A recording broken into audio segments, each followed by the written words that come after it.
Right, start பண்ண வேணாம்.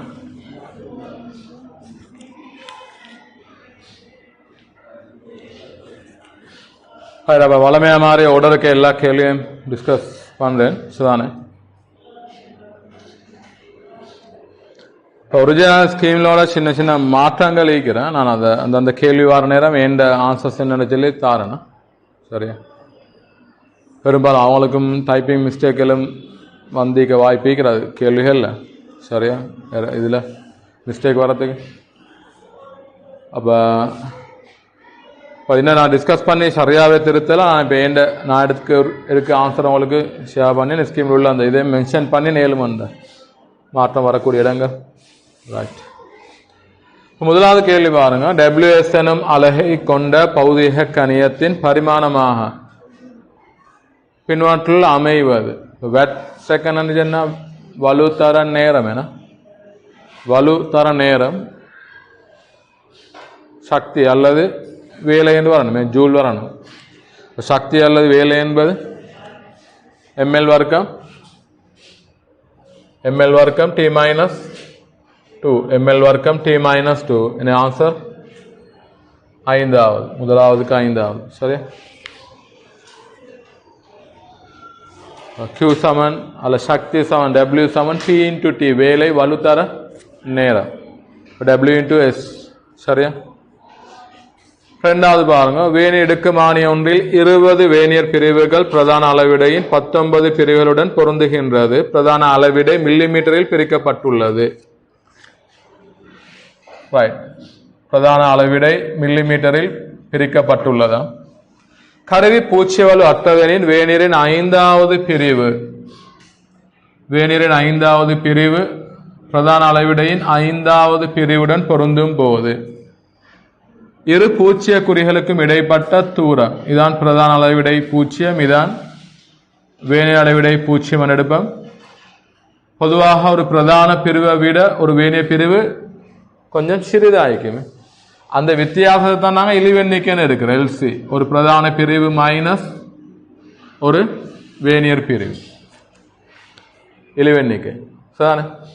ஆகவே இங்க பாருங்க, பூச்சியங்களுக்கு இடைப்பட்ட தூரம் என்பது இதைத்தான் வளமையா கருவியின் வாசிப்பன் எடுக்குது. ஒரு பிரதான அளவிடை பூச்சியத்திலிருந்து வேணியர் அளவிடை பூச்சியத்துக்குள்ள தூரம் தான் கருவியின் வாசிப்பன் எடுக்குது வளமையா. கருவியின் வாசிப்பு தான் கேள்வி இடத்துல.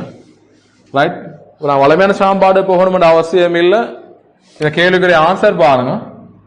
ஐந்தாவது பொருந்தும் போது இரு பூச்சிய குறிகளுக்கு இடைப்பட்ட தூரம். இந்த நீளம் 5 பிரதான பிரிவு சமனாயிருக்கும். இது 5 வேணியர் பிரிவுக்கு சமனாயிருக்கும்.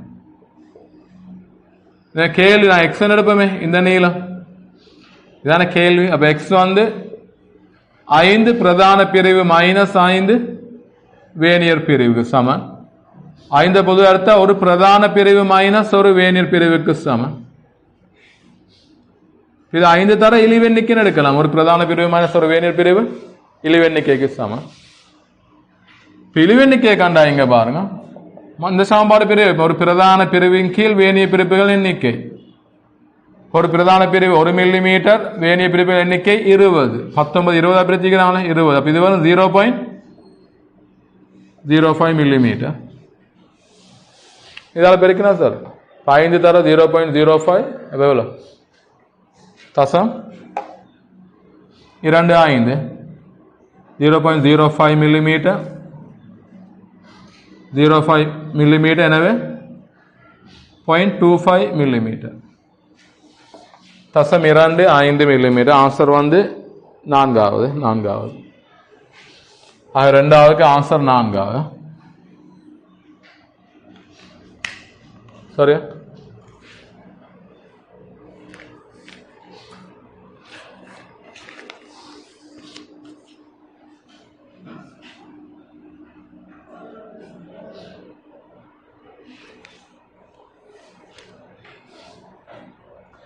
மாறியும் காணலாம். ஒரு வேணியர் பிரிவின் நீளத்தை கண்டுட்டு ஒரு பிரதான பிரிவு 1 மில்லிமீட்டர், ஒரு வேணியர் பிரிவு கண்டா தசம் 95 வரும்.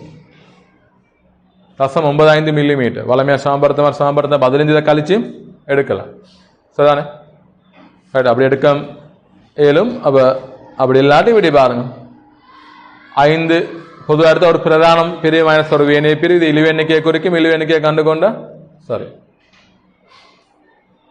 ரைட், மூன்றாவது ஒரு ஒரு புள்ளியில் தாக்கும் F2F எனும் விசைகளின் விலையில் சிறிய விசைக்கு செங்குத்தாக உள்ளது எனின் விசைகளுக்கு இடைப்பட்ட கோணம். இது வளமையானதுனா இது மாதிரி கேள்விகள் வளமையா வாரதுதானே. நான் சிறிய விசையை எங்களை வரைஞ்சு கொள்றேன், ஏன்னா அந்த செங்குத்து விலங்கெடுக்க ஈஸியா ஆயிக்கும் என்பதால. ரைட், மறுபக்கம் வரையலாம். இதான் நம்ம விளைவுல ஆயிக்கணும். சிறிய விசைக்கு செங்குத்தா ஆயிக்குதான். இரு விசைகளுக்கு இடைப்பட்ட விளைவில் இரு விசைகளின் விளைவில் அந்த விசைகளுக்கு இடையில தான் வரும். ஆகவே பெரிய விசை ஷார்ப்பாகவும் வரும். இரு விசைகளை விளைவில் விசைகளுக்கு இடையில பெரிய விசைக்கு ஷார்ப்பாக வரும், பெரிய விசைக்கு அண்மையில வரும். இதான் முதலாவது சிறிய விசையை வரையுத, செங்குத்தா விளைவுல வரையுத, அப்புறம் சும்மா ரஃப்லி பெரிய விசையை போட்டுக்கொள்ளுது. அப்ப எனக்கு இந்த இணைகர விதியை யோசிக்கலாம். இப்படியா இணைகர விதியை இப்படி பூர்த்தி செஞ்சா ரைட், இது எஃப் ஆக இருந்தா இது எஃப் அண்டு வரும். இந்த கோணம் பாருங்க, டீட்டான்னு எடுத்தா டீட்டா சைன் டீட்டா, இந்த செங்கோண முக்கோணியில சைன் டீட்டா எதிர்பக்கத்தைக்கு செம்பக்கம். இப்போ சைன் டீட்டா வாங்க எஃப் இங்கில் 2f ஹாஃப் அண்டு வரும். இப்போ சைன் டீட்டா ஹாஃப் ஆக இருந்தா டீட்டா எவ்வளோ? டீட்டா 30 பாக. ஆன்சர் இதல்ல, ஆன்சர் என்ன? விசைகளுக்கு இடைப்பட்ட கோணம் 30 90 120 பாக. 120 பாக. ஆன்சர் மூன்றாவது. ஆன்சர் மூன்றாவது. வளமையான கேள்வி தானே, அடிக்கடி பார்த்துப்பீங்க. இது சரியா? தீர நேரமே பார்த்திருக்க வாய்ப்பீங்க அந்த கேள்வி பொதுவாக.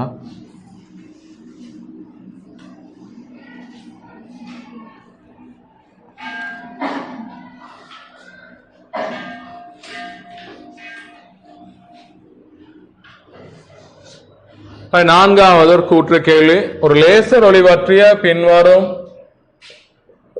கூற்றுகளை கருதுக. ஏ, சாதாரண ஒளியின் செறிவை விட லேசர் கற்றை உயர் செறிவுடையது. அந்த கூற்று பொதுவாக சரியான எடுக்கலாமா? விலையாக இடங்களை மீக்கிற, ஆனால் இந்த கேள்வியை எனக்கு பார்த்தா நினைக்க அவங்க எதிர்பார்க்க சரியான மாதிரி அந்த சரியா? இப்படிதான் எக்ஸாம்ல சில நேரம் அப்படி முடிவுகள் எடுக்க வேண்டிய ஏற்பாடுது.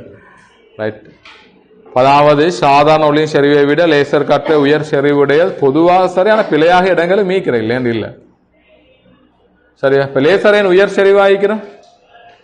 இப்ப சாதாரண ஒளியாயிருந்தா ஒளி போட்டோன்க எல்லா திசையிலையும் பயணிக்கும். இப்படி எல்லா திசையிலையும் பயணிக்கும். ரைட், ஆனா லேசர் ஆயிருந்தா இதெல்லாம் ஒழுங்குபடுத்தப்படும், ஒரே திசையில பயணிக்கிற மாதிரி ஒழுங்குபடுத்தப்படும் லேசர்ல. அது சக்தி பரவினது இப்ப என்ன செய்யுது? ஒரு திசைப்படுத்தப்படும். இப்ப செறிவு கூடு ஒரே சக்தியில ஒரே வலுல சரியா? ஒரே வலுல உள்ள சாதாரண ஒளி முதலை விட லேசர் ஒளி முதல் ஒரே வலு, ஒரே போட்டோன்களை பிறப்பிக்கிற, ஒரே எண்ணிக்கையான போட்டோன்களை பிறப்பிக்கிற சாதாரண ஒளி முதலையும் லேசர் ஒளி முதலையும் எடுத்தா லேசர் செறிவு கூடு. சரியா? ஒரு சாதாரண ஒளி முதல் வண்டிக்கு ஒரு 5 வாட்ஸ் வைங்க. இது சாதாரண ஒளி முதல். இது ஒரு லேசர் ஒளி முதல், அதுவும் 5 வாட்ஸ் தண்டா. இங்க செறிவு கூட ஒரே போட்டோன்கள் எண்ணிக்கை, உற்பத்தியாக போட்டோன்கள் எண்ணிக்கை ஒரே மீட்டர் எடுத்தா போட்டோன் எண்ணிக்கை சமன் ஆயிக்கும். ஒரு செகண்ட்ல உருவாகிற போட்டோன் எண்ணிக்கை சமன். ஆனாலும் அங்க போட்டோன்கள் ஒரு திசைப்படுத்தப்பட்டு செறிவாக்கப்பட்டு ஒரு திசையில, அந்த திசையில என்ன செய்யுது? லேசர் செறிவு உயர்வாக இருக்கும். ஆக பொதுவாக அந்த கூற்றுங்களுக்கு சரியான முடிவுக்கு போகலாம். அது பிழையந்து வர சந்தர்ப்பங்கள் வரலாம். இப்ப என்ற கருத்து இது வலு உயர்வாய்ந்த லேசர் பாயிண்டர் இருக்கிற பொதுவாக இந்த பிரசன்டேஷன் ஒயிட் போர்டு எல்லாம் அல்லது இது எல்லாம் பயன்படுத்துவாங்க. பிரசன்டேஷன் செய்யும்போது ஸ்கிரீனில் பயன்படுத்துவாங்க லேசர் பாயிண்டர். இப்ப பொதுவாக அந்த லேசர் பாயிண்டர்ல வர ஒளியை விட ஒரு பிளாஷர் இந்த நைட்டுக்கு கிரவுண்டுக்கு அடிப்பா பிளாஷர் அது சரிவாதியா. இந்த பிளாஷர்ல வர்றது லேசர் இல்ல, சாதாரண ஒளி. அது வலு அதிகம் என்பதால் உதாரணம் ஒரு லேசர் பாயிண்டர் வலு 1 வாட்ஸ் ஆயிருந்தா அது ஒரு 1000 வாட்ஸ் ஆயிக்கும் பிளாஷர். அப்போ ஒரு குறிப்பிட்ட திசையில பார்த்தா பிளாஷர் செறிவுதான் அதிகமாயிக்கும். விளாதா ஆனால் ஒரே வலுவுடைய ஒளி முதலன்னு எடுத்தா அதில் லேசர் காற்று செறிவு கூடிய பொதுவாக இந்த கூற்று சரியென்று எடுக்கணும். கொஞ்சம் டவுட் இருக்கிறதான், ஆனால் சரியென்று போகலாம். ரைட். பி, லேசர் கற்றையை கண்ணாடி அரியத்தினால் முறிவு செய்ய முடியாது. இல்லையா, லேசர்ன்றதும் தெரிப்பு முறிவு எல்லாமே சாதாரண ஒளிக்கு நடைபெறுவதை போல நடைபெறும். சாதாரண அதாவது ஒளியே தான் என்ன போட்டோன்கள் ஒழுங்குபடுத்தப்பட்டு லேசர். மற்ற இயல்புகள் அப்படியே வைக்கும். அதில் முறிவு தெரிப்பு ரைட் கோணல் அடையுது எல்லாமே சாதாரண ஒளிக்கு எந்த நிகழ்வோ அதே மாதிரி காணப்படும். சரியா? ஆகவே பி கூற்று பிழை, முடியாதுன்னு சொல்றாங்க. பிழை. லேசர் ஒளி குறுக்கலையாகவும் சரி மின்காந்த அலைகள் அனைத்துமே குறுக்கலைகள் தான். லேசர் ஒளியும் மின்காந்த அலை, எனவே குறுக்கலைகள் ஆகும். அப்ப நான்காவது ஆன்சர் ஏயும் சியும். நான்காவது ஆன்சர் 4க்கு 4. சரிதானே?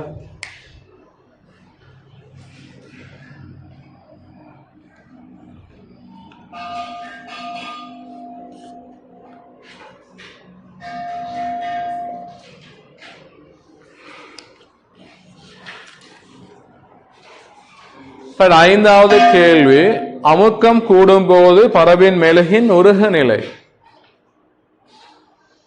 உண்மையான இது மேலோட்டமா தெரிஞ்சிருந்தா போதும். இது அடுத்தது மெழுகிட உருகு நிலை அதிகரிக்குமா குறையுமான்னு சொல்லி தெரிகிறது அவசியமும் இல்லை. நான் நினைக்க சிலபஸுக்கு உட்பட்டதல்ல. சரியா?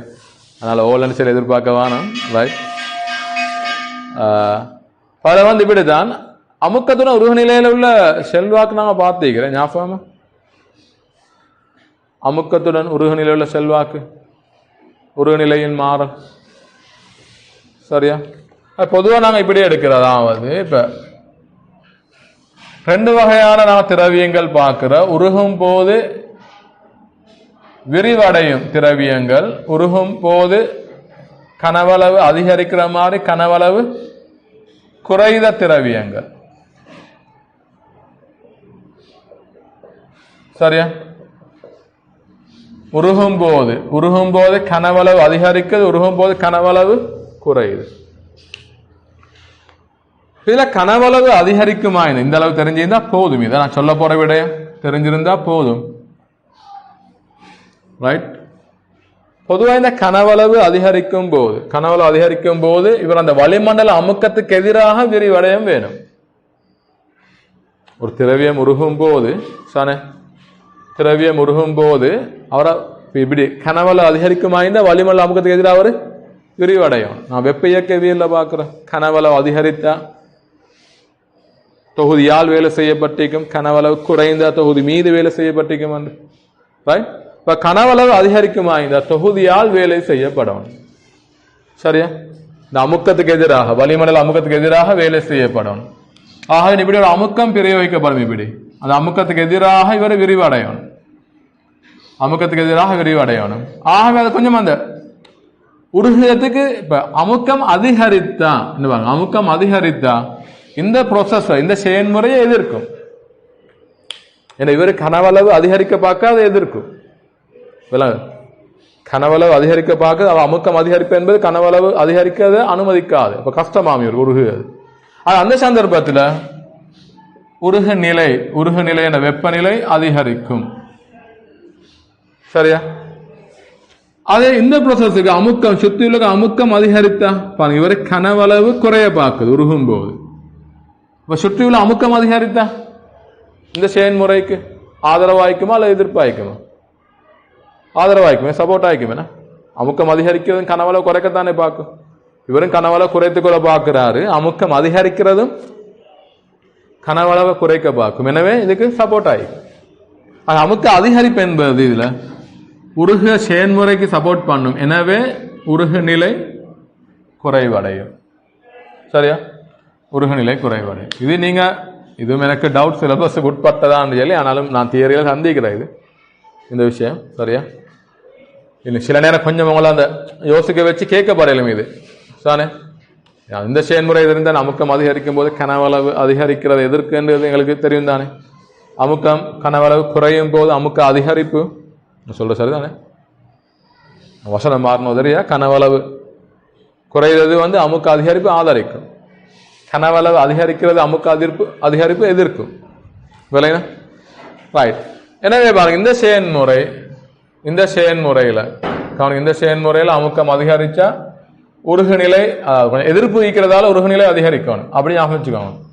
இந்த செயன்முறையில கனவளவு குறையுது, அப்போ உங்களுக்கு ஆதரவு ஒன்று கிடைக்கும், சரி, சப்போர்ட் ஆகிக்கும் அமுக்க அதிகரிப்பு. எனவே உருகுநிலை குறையும், அந்த உருகுற வெப்பநிலை குறையும். சரியா ரைட். பொது நான் இப்ப இந்த கேட்டகரியில் ஃபேமஸான ஆள் யார்? இந்த கேட்டகரிக்கு ஃபேமஸான திரவியம் இது நடக்குது. உதாரணம் பனிக்கட்டி உருகுது. பனிக்கட்டி உருகும் போது கனவளவு குறையுதானே, பனிக்கட்டி அடர்த்தி குறைய வேண்டிய பார்க்குற, நீர் அடர்த்தி உயர்வு. இது சிம்பிள் உதாரணம் நீர், பனிக்கட்டின் நிலை மாற்றம். சரியா அதே மாதிரி மெழுகு நடக்குதான் இந்த செயல்முறையில். விளையாதா மெழுகுக்கு நடைபெற இந்த செயல்முறை, அதாவது கனவளவு அதிகரிப்பு ஏற்படும்.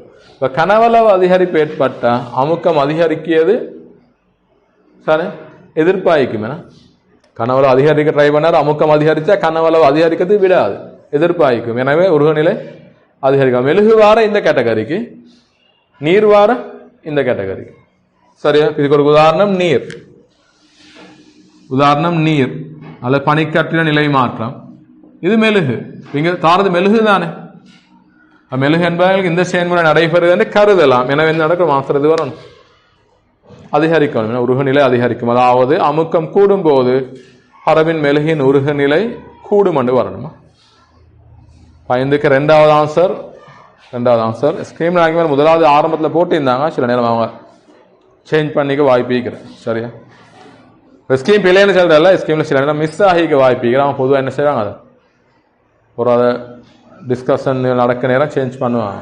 விளங்க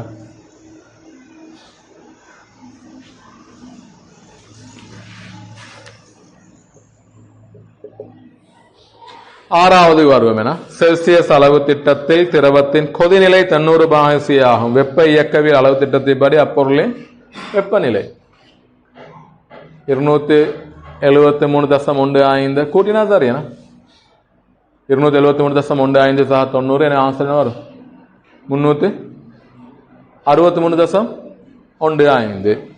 ஆன்சர் ரெண்டாவது. நேரடியாக 273.15 கூட்டுங்க, அப்ப ஆன்சர் இரண்டாவது.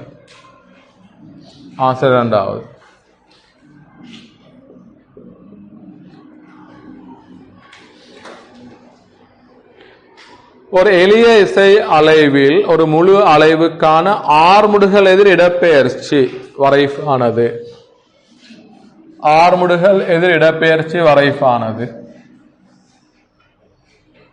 ஏழாவது கேள்வி நான் இங்க வரேன். ஆர்முடுகள் எதிர் இடப்பெயர்ச்சி வரைஃபானது. அப்ப தொடர்பு நாவாக்கு A7 - ω²x.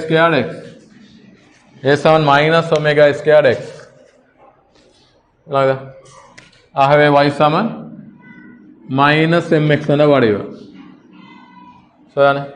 ஆகவே வரைஃப் என்ன வரும்?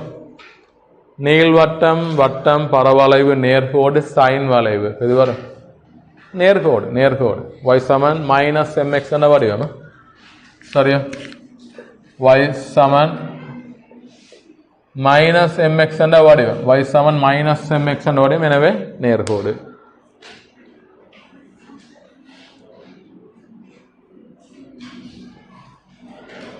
ரைட். இப்போ சில நேரம் நிறைய நாங்கள் சைன் வளைவு பார்க்குறேன் எஸ்ஹெச்எம்ல பொதுவாக சைன் வளைவு வார எல்லாமே நேரத்துடன் மாறல். உதாரணத்துக்கு இடப்பெயர்ச்சி நேரத்துடன் மாறல். ஒரு எளிய இயக்கம் எஸ்ஹெச்எம்ல இடப்பெயர்ச்சி நேரத்துடன் மாறல். அடுத்தது வேகம் நேரத்துடன் மாறல், ஆர்முடுகள் நேரத்துடன் மாறல், எல்லாமே சைன் வளைவு. சரியா சைன் வலை பிதிபிடி வரும். சில நினைக்கிறோம் சரியில்லை சைன் வலை இல்லாத கொஸ் வலைன்னு சொல்லி இதுக்கு வேகத்துக்கு அந்த சைன் வலை என்று சொல்லுவதும் கொஸ் வலைன்னு சொல்லுவதும் ஒரே வடிவம். சைனா 90 பாகையால் அப்படி நகர்த்தினா ஷிஃப்ட் பண்ணினா வரதுதான் கொஸ். சரியா கொஸ். அப்ப கொஸ் வலை வரும் இப்படி.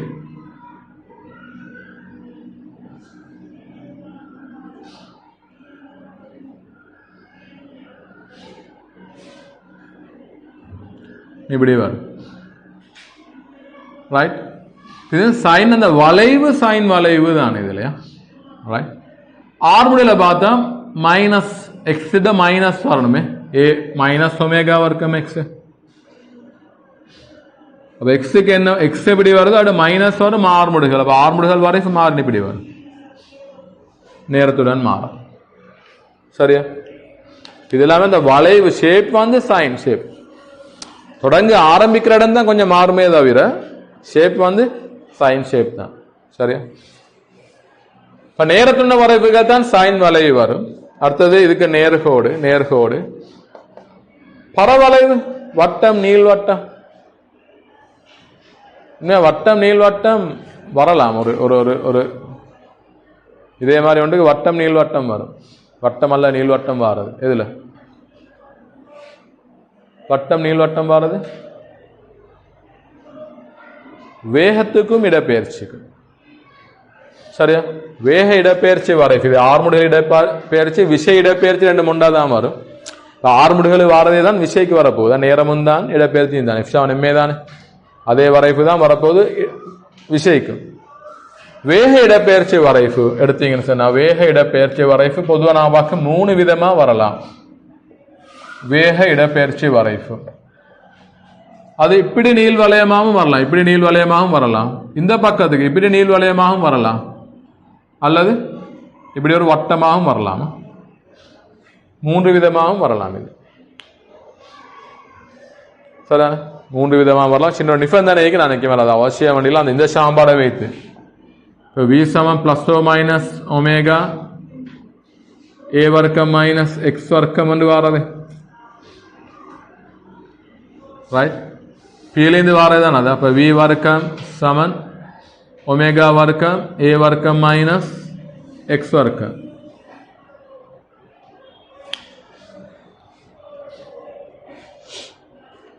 ரைட், ஒரு வட்டத்துக்குரிய மெட்ஸ்புல் செல்லும் வட்டத்துக்குரிய சாம்பாடு என்ன படிச்சுட்டா? வட்டம் மெட்ஸ்ல என்ன சாம்பாடு? எக்ஸ் வர்க்கம் பிளஸ் ஒய் வர்க்கம்.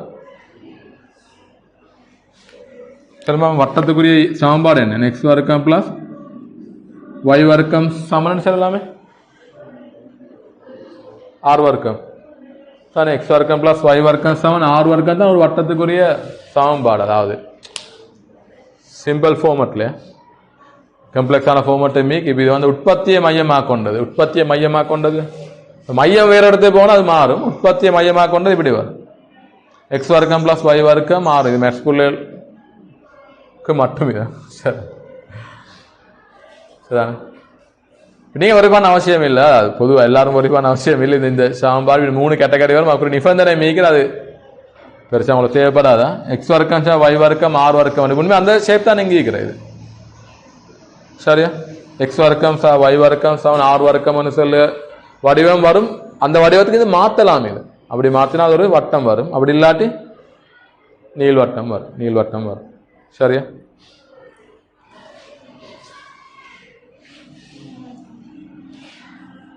ஆன்சர் இதால 7வது ஆன்சர் நேர்கோடு.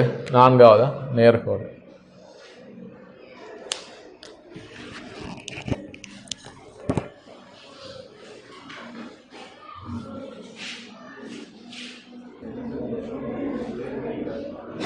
ரைட், கவனிங்க, இது மேலதிகமான ஒரு தரவா. சரியானே, ரைட். இது நான் முந்தி மேத்ஸ் படிக்கிற பிள்ளைகள் விளங்குற மாதிரி சொன்னேன். இப்போ பொதுவாக எல்லாருக்கும் விளங்குற மாதிரி சொல்ல ட்ரை பண்ணுங்க. இது ஒரு மேலாதமான விஷயம் போல. இந்த எக்ஸ் வர்க்கம் ஒய் வர்க்கம் சமன் ஆர் வர்க்கம் என்பது அந்த இப்போ y சமன் mx என்ற நேர்கோடு மாறி y சமன் ax வர்க்கம் என்ற பரவளைவுகள் வார மாதிரி y சமன் வர்க்க மூலம் எக்ஸுக்கு அந்த வர்க்க மூலம் வரைவு வார மாதிரி இதுதான் வட்டத்துக்குரிய ஒரு வடிவம். வரைவு வட்டமாக வரணும்னா இதுதான் வடிவம். எக்ஸ் வர்க்கம் ஒய் வர்க்கம் ஆர் வர்க்கம். அதே மாதிரி நீள் வளையத்துக்கு தானே வட்டம் இல்லாமல் நீள் வளையம் வர சொன்னா இதான் வடிவம். சரியா, தானே எக்ஸ் வர்க்கத்தின் கீழ் ஏ வர்க்கம் ஒய் வர்க்கத்தின் கீழ் பி வர்க்கம் சமன் 1. இதை சும்மா யோசிச்சு பாருங்க. எக்ஸுக்கு ஏ போட்டு பாருங்க, எக்ஸுக்கு ஏ போட்டு பாருங்க. ஏ வர்க்கத்தின் கீழ் ஏ வர்க்கம் ஒன்று வருமே, ஒன்று கேன்சல் ஆனால் y பூஜ்ஜியம் வரும். பாருங்க இந்த பாயிண்ட் வரும். எக்ஸுக்கு மைனஸே போட்டு பாருங்க, இந்த பாயிண்ட் வரும். yக்கு பதிலாக b போட்டு பாருங்க, yக்கு பதிலாக b வர்க்கத்துக்கு b வர்க்கம் 1 12 கேன்சல் ஆக x பூஜ்ஜியம் ஆகும். x பூஜ்ஜியம் y b ஆகிக்குது இந்த பாயிண்ட். சரியா? இதுதான் வளமை. தெரிஞ்சுக்கணும் அவசியம் இல்லை. நான் அந்த சின்ன ஒரு தர்க்கத்தை கொண்டு வரத்தை பார்க்குறேன். இதே மேலே இந்த வடிவத்தை மாற்றலாம். இப்போ v சமன் இதானே ப்ளஸ் மைனஸ் ஒமேகா a வர்க்கம் மைனஸ் எக்ஸ் வர்க்கம். இது நேரடியாக இந்த ஈக்குவேஷன் சிலபஸில் நேரடியாக கொடுக்கப்பட்டில்லை. இதான் சரியா? நான் போது எஸ்ஹெச்எம் படிக்கிற நேரம் இதை கொடுக்குறேன். எஸ்ஹெச்எம்ல மற்ற சாம்பார்லாம் பெறும்போது இந்த சாம்பார் மட்டும் மிஸ் ஆகும், அதனால இதை கொடுக்குறேன். பிரிந்தெடுக்கலாம். v வர்க்கம் ஒமேகா வர்க்கம் a வர்க்கம் மைனஸ் எக்ஸ் வர்க்கம் பாருங்க. ஒமேகா வர்க்கம் பிரிக்கிறேனே, சரியா? பிரிச்சா எக்ஸ் வர்க்கம் அங்கால கொண்டு போகலாமே. அப்போ v வர்க்கம் திங்கில் ஒமேகா வர்க்கம் சா எக்ஸ் வர்க்கம் a வர்க்கத்தை சமண்டு வரும். திரும்ப a வர்க்கத்தால் பிரிக்கிறேனே. இப்போ v வர்க்கத்திங்கில் a வர்க்கம் ஒமேகா வர்க்கம் எக்ஸ் வர்க்கத்திங்கில் a வர்க்கம் சமன் 1. பிரிந்த வடிவமா இல்லையா? v என்பது y அச்சு தானே.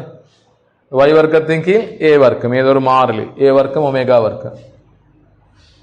எக்ஸ் வர்க்கத்திங்கில் b வர்க்கத்து பதில் இங்கே a வர்க்கம் இங்கே சமன் 1. இதுவும் ஒரு நீள் வளையம். நீள் வளையத்தில் ஒரு ஸ்பெஷல் தான் வட்டம் என்பது. மேத்தமெட்டிக்கலாக சொல்றதா இல்லை, சரியா? ஏனில்லை ஏயும் பியும் சமனாய்ந்த நடக்கும், வட்டமாக மாறும். இந்த ஏயும் இது பியும் சமனாய்ந்த இது ஒரு வட்டமாக மாறும். சும்மா யோசிச்சு பாருங்க. ஏ சமன் பி சமன் ஆறு போட்டு பாருங்க, அந்த சமன்பாடு வரும். ஏயும் பியும் சமனாய்ந்து அது சும்மா ஆறுக்கு சமன் எடுப்போமே. எப்படி வரும்? எக்ஸ் வர்க்கத்திங்கு ஆறு வர்க்கம் y வர்க்கத்திங்கு ஆறு வர்க்கம் சமன் 1. எனவே எக்ஸ் வர்க்கம் சா y வர்க்கம் ஆறு வர்க்கம். அப்போ இந்த வட்டத்துக்குரிய சாம்பாடு வரும். இப்போ நீள்வாளை மேத்தமெட்டிக்கலாக சொல்றதா இருந்தால் நீள்வாளையத்தில் ஒரு ஸ்பெஷல் கேஸ் தான் வட்டம். இது மேலதிகமான ஒரு தரவு, இது அவசியம் என்று இல்லை, சரிதானே? ரைட். இப்போ இது இது இது இல்லாட்டியும் எங்களுக்கு இப்போ முதலாளியை விளங்குறதுக்கொள்ளணும். இதில் இப்போ எஸ்ஹெச்எம்ல நீங்கள் தெரிஞ்சிருந்தா போதும். இந்த நான் முந்தி வரைஞ்சது, அதாவது வேகத்துக்கும் இடப்பெயர்ச்சிக்குமான வரைப்பு ஒன்றோ நீள் வளையம் வரும் அல்லது வட்டம் வரலாம். நீள் வளையத்தில் 2 வகை வரலாம். அது எக்ஸ் அச்சு வழியே நீளம் கூடிய பக்கம் வரலாம், y அச்சு வழியே நீளமானது வரலாம். 2 கேட்டகரி. மற்றது முந்தி சொன்ன மாதிரி வட்டம். அப்படி ஞாபகம் வச்சுக்கோங்க. இப்போ எக்ஸ் அச்சு வழியே நீளம் கூடியதா y அச்சு வழியே நீளம் கூடியதா வட்டமாண்டு தீர்மானிக்கலாம். எங்களுக்கு இது மெத்தமெட்டிக்கலாக சொல்றது இல்லைன்னா டூ மச் மெத்தமெட்டிக்கலாக போறதில்ல, சும்மா இந்த ஈக்குவேஷனை வச்சு விளங்க கிடைக்கலாம். இதான் எல்லாத்துலையும் குறிச்சிக்கிறேன், நல்லா கவனிங்க. எல்லாத்துலையும் நான் குறிச்சிக்கிற வீச்சத்தை, ஒரு எளிய விஷயத்தை வீச்சம் பிளஸ் a மைனஸ் a வீச்சத்தை குறிச்சிக்கிறேன்.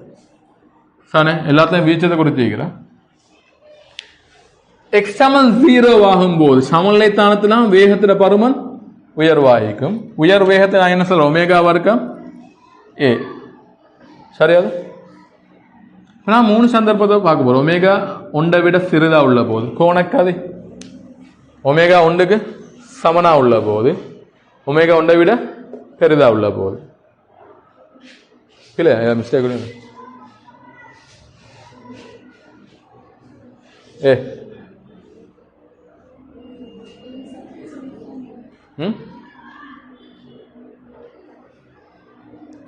ஒமேகா வர்க்கமல்ல ஒமேகா, சாரி ஒமேகா வர்க்கமல்ல ஒமேகா மேக்ஸிமம் ஒமேகா ஏ.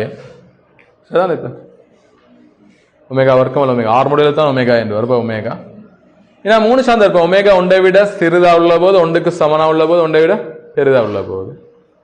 உயர் வேகம் அல்லது உயர் கதிவானது எக்ஸ் சமன் 0 இடத்துல. ஒமேகா 1 விட சிறிதாக இருந்தா, நல்லா கவனிங்க, ஒமேகா 1 விட சிறிதாக இருந்தா உயர் கதி என்பது ஏ விட சிறிதா, அப்படித்தானே? உயர் கதி ஒமேகா ஏ தானே. ஒமேகா என்பது 1 விட சிறிதா இருந்தா உயர் கதி ஏ விட சிறிதா. இப்போ இது ஏ ஆக இருந்தா இது ஏ விட ஷோர்ட்டா வரும், சிறிதா வரும் இந்த மாதிரி இடத்துல. இது ஆக இனி உங்களுக்கு சொல்லலாம், இது வரும் ஒரு நீள் வளையம் மாறி, ஒரு நீள் வளையம் இப்படி இப்படி ஒரு நீள் வளையம் வரும்.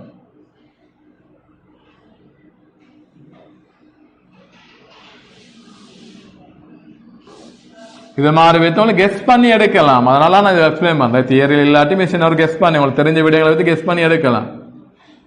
ஒமேகா 1 சமனா இந்த வி மேக்சிமம் ஏக்கு சமனாய்க்கு வேணா இங்களையும் ஏ ஆக இருந்தா இது ஒரு வட்டமா வரும். இப்படி இந்த வரைக்கு இப்படி ஒரு வட்டமா வரும். சரியா?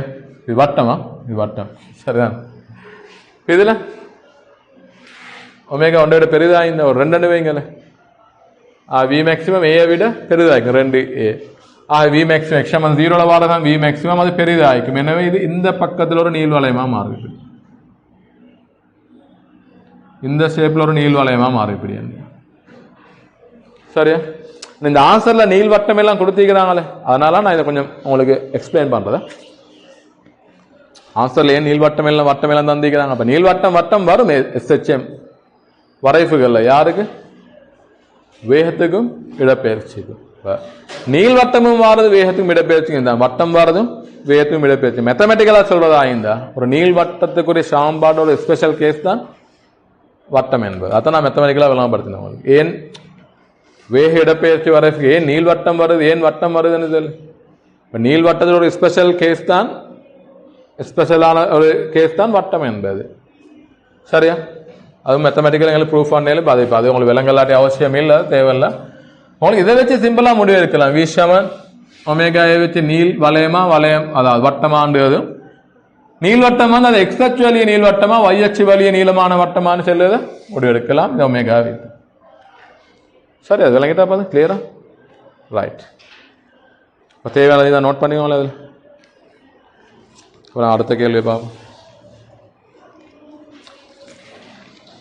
இந்த அளவு டீட்டெயிலாக சிலபஸ் இல்லை, ஆனாலும் இப்படி ஒரு MCQ கேள்வியில் போடப்படையிலுமே உங்களுக்கு அந்த ஒமேகாட பெருமானம் தந்து ஏட பெருமானம் ஒமேகா தந்து இதை வரைஃப் எப்படி வரும்ன்ற மாதிரி போடப்படலாம். இதை சரி.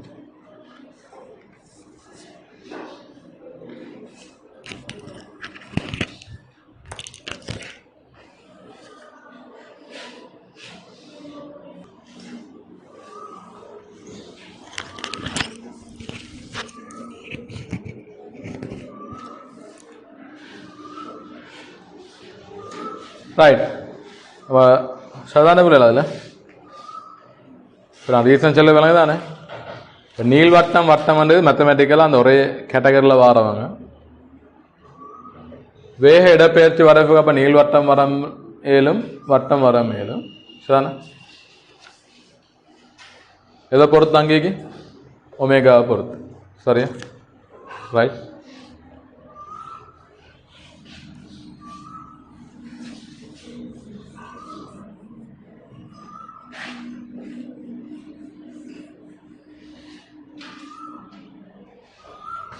ஒரு SHM எடுத்தா உங்களுக்கு இப்படி விலங்கெடுக்கலாம். இது அந்த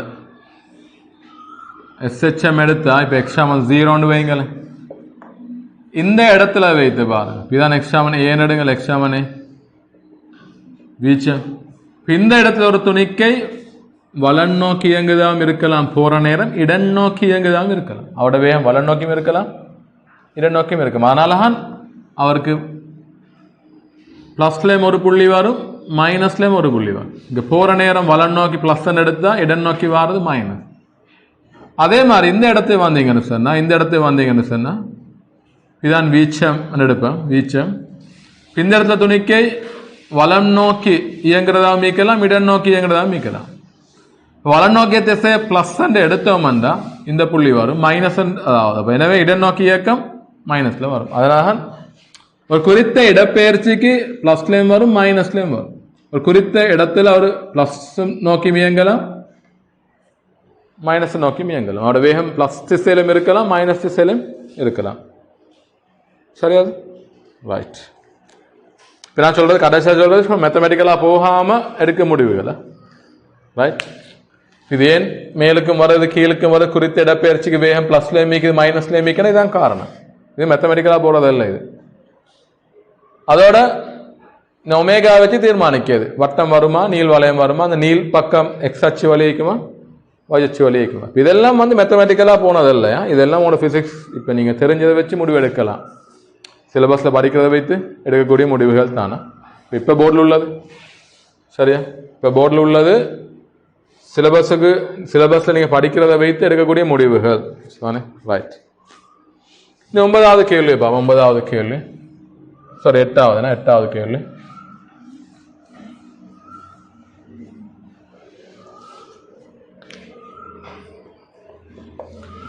வானியல் தொலைக்காட்டி ஒன்று நட்சத்திரங்களை தொடர்ந்து பல மணி நேரம் அவதானிக்க பாவிக்கப்படுகின்றது. தொலைக்காட்டியானது செப்பம் செய்யப்படும் முறையானது. பிம்பம் தலைகீழா இருக்கும் வகையிலாகும். சரியான அது சரி. இறுதி பிம்பம் தலைகீழா தான் இருக்கும். இடைநிலை பிம்பமும் தலைகீழ் தான். இறுதி பிம்பமும் தலைகீழ்.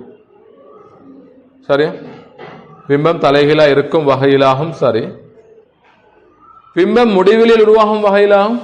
சரி. அதான் இயல்பான செப்பம் செய்கையே. அதாவது நீண்ட நேரம் பல மணி நேரம் அவதானிக்கணும் என்ற நாங்கள் என்ன செய்யறோம்?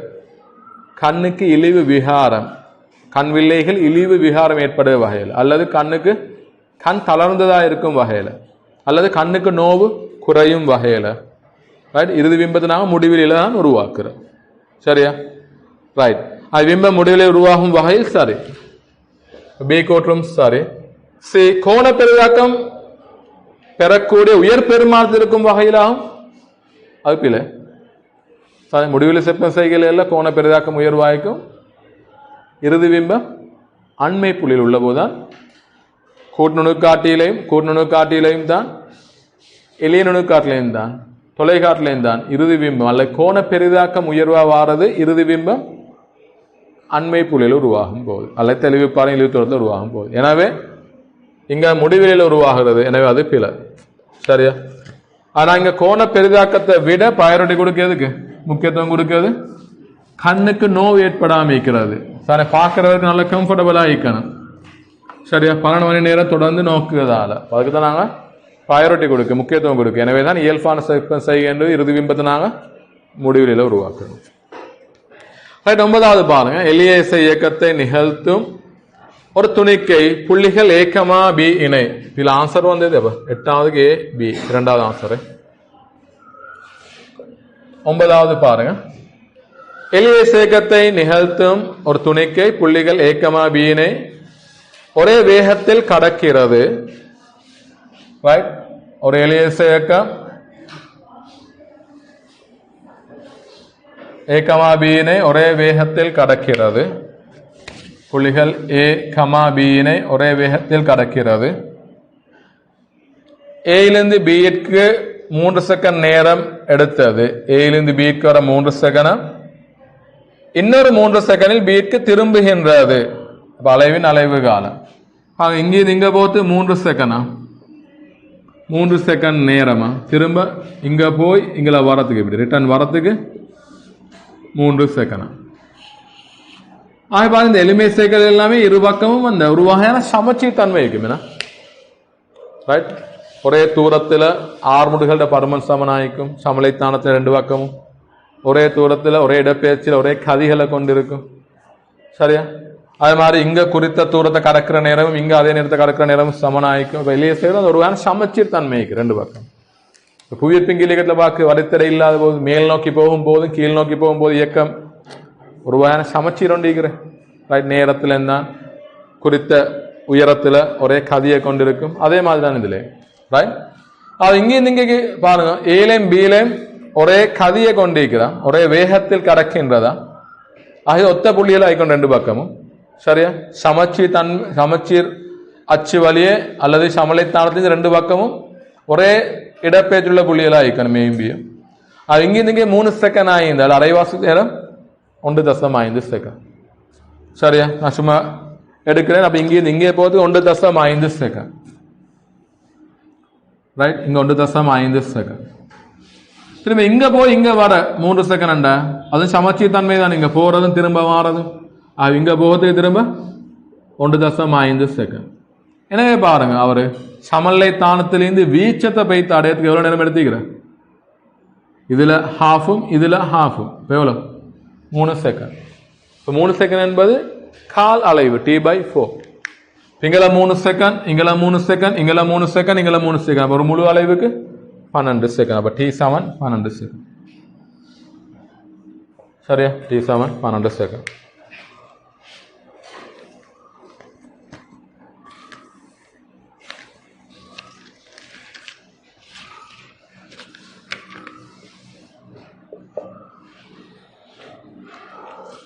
ஆன்சர் வந்து t சமன் 12 செகண்ட். நான்காவது ஆன்சர்.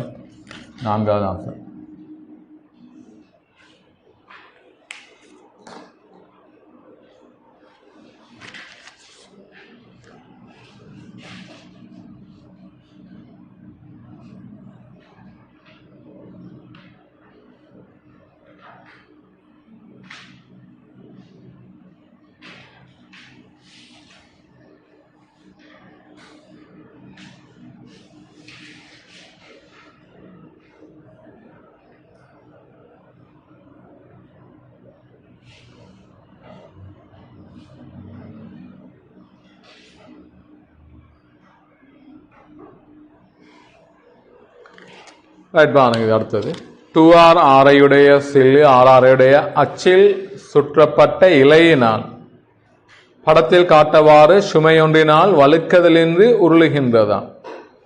அந்த வழுக்காத உருளலாயிருந்தா தொடுகுள்ளி வேகம் பூச்சியமாயிக்கும். அதோட தொடுகுள்ளி தான் இந்த சந்தர்ப்பத்தில் கனநிலை மையமாகிக்கும். இந்த இயக்கத்தில் கனநிலை மையமாக இருக்கும்.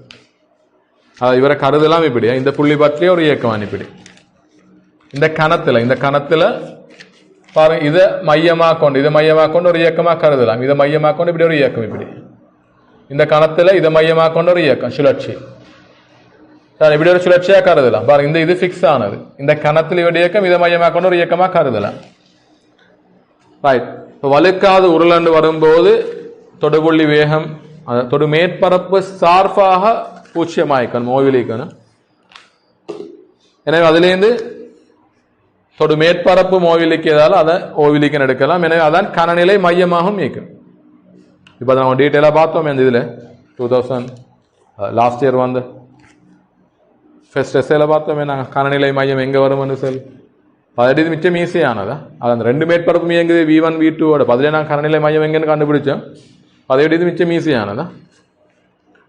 குறித்த ஒரு கணத்தில் செல்லின் கோணவேகம் ஒமேகா, கோணவேகம் இப்படி ஒமேகா ஆக இருப்பேன். அக்கணத்தில் சுமையின் கதி யாதுன்னு கேட்கிறான்.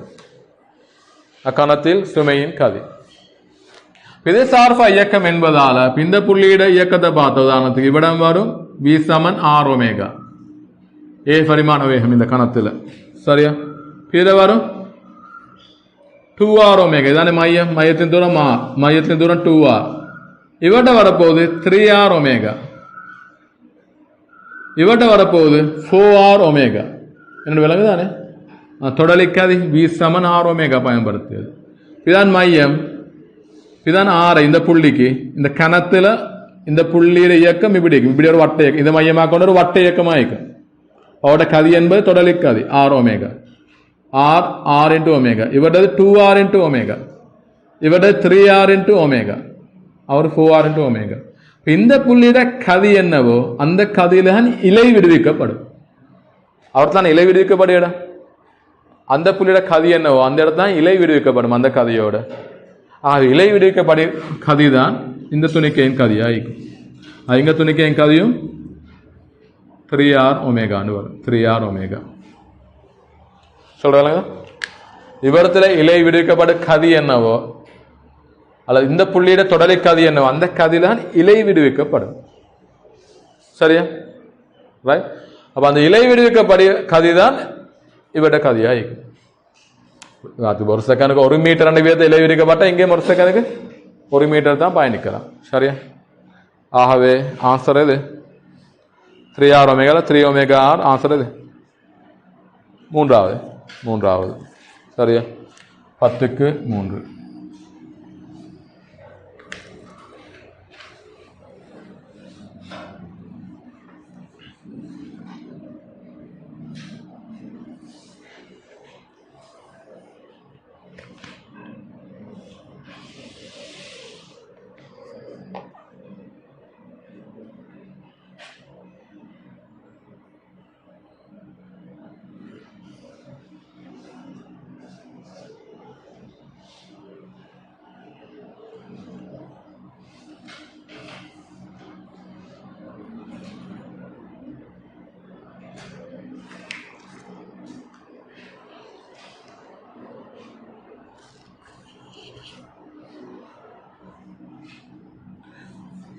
ரைட், 11வது கேள்வி. 11வது கேள்வி. இப்போ 11வது கேள்விக்கு பிள்ளைகள் அந்த கூம்பின் கனவளவு தெரிஞ்சிருந்தா தான் செய்யணும்னு நினைக்கிறேன். கூம்பொன்றின் கனவளவு என்ன சாம்பார் 1/3 πr வர்க்கம் h.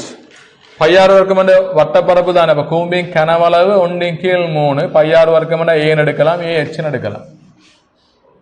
வட்டப்பரப்பு ஏன்னா உயரம் h இருந்தா ஏஹ்னு எடுக்கலாம். இப்ப கேள்வி பாருங்க, கூம்பு வடிவ பாத்திரம் ஒன்றில் முற்றாக m திணிவுடைய திரவத்தால் நிரப்பப்பட்டுள்ளது. சரி, அதுல எனக்கு தான் m வந்து கனவளவு தர அடர்த்தி v/ρ எடுக்கலாமா. v/ρ, v வந்து நாம் ஏற்கனவே போட்டிக்கு 1/3 ah. கூம்பின் வளைந்த மேற்பரப்பினால் திரவத்தின் மீது உயர்த்தப்படும் விசை யாது? முதலாவது அமுக்கத்தை காணும் பாக்கம். இங்க பிரிக்கப்படும் அமுக்கம் P. சரியா, அமுக்கம் தெரியுமெண்டா விசைய காணலாம் F. சரியா, இந்த அடியில் உள்ள அமுக்கம் திரவ அமுக்கம் எடுத்தா இங்களை விசைய காணலாம். F = P/A தானே. P வந்து h/ρg திரவ அமுக்கம் h/ρg. இனி விசை F வந்து திரவ அமுக்கம் காரணமாக அடி மீதுள்ள விசை. அடி மீதுள்ள விசை P/A. எப்படி வரும் அது? P வந்து h/ρg. ஆக ஏழு ah/ρg என்று வரும். ah/ρg. ரைட், இதெல்லாம் சுருக்கலாம். இது பிறகு என்ன 1/3 ah/ρ. ரைட், இது சும்மா mg எடுத்துக்கொள்ளுங்க. mg எடுத்தா 1/3 ah/ρg என்று வரும். g ஆல பிறகு ரெண்டு பக்கம் mg ah/ρg.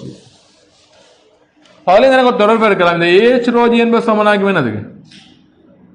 ah/ρg என்பது 3 mgக்கு சமன். ஆகவே இந்த விசை அடி மீதுள்ள விசை 3 mg என்று வரும். அடி மீதுள்ள விசை 3 mg.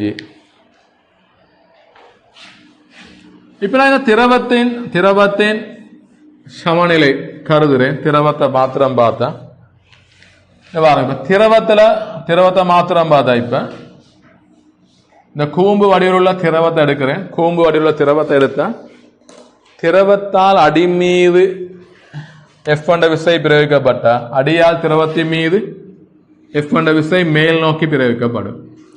திரவத்தின் நிறைதாக்கும் கீழ் நோக்கி mg. இந்த F பெருமானா கணிச்சிக்கிற 3 mg. இந்த விஷயத்தோட பேலன்ஸ் இல்லாத தன்மை வேண்டிக்கிறேன்னா mg கீழ் நோக்கி தாக்குது, 3 mg மேல் நோக்கி தாக்குது. அப்ப என்ன செய்யும்? 2 mg விளைவில் மேல் நோக்கி தாக்கும். சரியா பார்த்தா என்ன செய்யணும்? நீர் mg கீழ் நோக்கி தாக்க 3 mg மேல் நோக்கி தாக்கினா நீர் திணிவு ஆர்முடுகம். உண்மையாக மாதிரி பாத்திரத்தை திரவம் எடுத்தா திரவம் ஆர்முடுகுமா மேல் நோக்கி? கூம்பு வடிவத்தில் திரவத்தை எடுத்தா நீரை ஊற்றினா உடனே என்ன செய்யும்? அது ஆர்முடுகி மேல் நோக்கி பயணிக்கணும். ரைட், அப்படி பயணிக்கிறல்ல. ஏன்னா அந்த மேலதிகமான விசை, இந்த பேலன்ஸ் பண்ண விசை வளைவரப்பால வாங்கப்படும். வளைவரப்பால வார விசை 2 mg ஆயிருக்கு. வளைவர விசை 2 mg ரெண்டும் சேர்ந்து அது மொத்தமா அந்த சுத்தி வார ரெண்டு விஷயம். இது சுற்றிய வார விளைவு விசை. சரியா, இதை சுற்றி வார இப்படி விளைவு விசை, வளைவரப்பால வார இப்படி சுற்றி வார இந்த விளைவு விசை எல்லாம் சேர்ந்து 2 mg ஆயிக்கும். அப்ப சரிதானே, இங்க mg 2 mg, இங்கெல்லாம் 3 mg விசைகள் சாம்படுத்தப்படும்.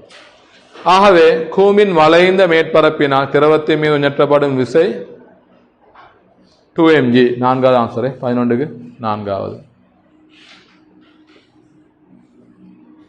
11க்கு நான்காவது ஆன்சரா? சரி, உண்மை இந்த வலை மேற்பரப்பால அதாவது திரவத்தால வலை மேற்பரப்பு மீதுள்ள விசை இங்கால் இருக்குமா? இப்படி இருக்கு. அது மறுதாக்கம் இது வழியே வரும். பரப்பு செங்குத்தா வரும். அது கிடைக்கூறுகள் சமப்படும். இங்களையும் பரப்பு செங்குத்தா வரும், கிடைக்கூறுகள் கேன்சல் ஆகும். நிலைக்குத்து கூறுகள் தான் விளைவுலா வரும். அவன் டிரெக்டா விளைவில் எடுத்துக்கிறேன். சொல்லலாம், இந்த வலை பரப்பாத வார விசைகளை பிடிக்கும் இந்த மாதிரி. அது கிடைக்கூறுகள் கேன்சல் ஆகும், நிலைக்குத்து கூறுகள் தான் விளைவுலாக அமையும்.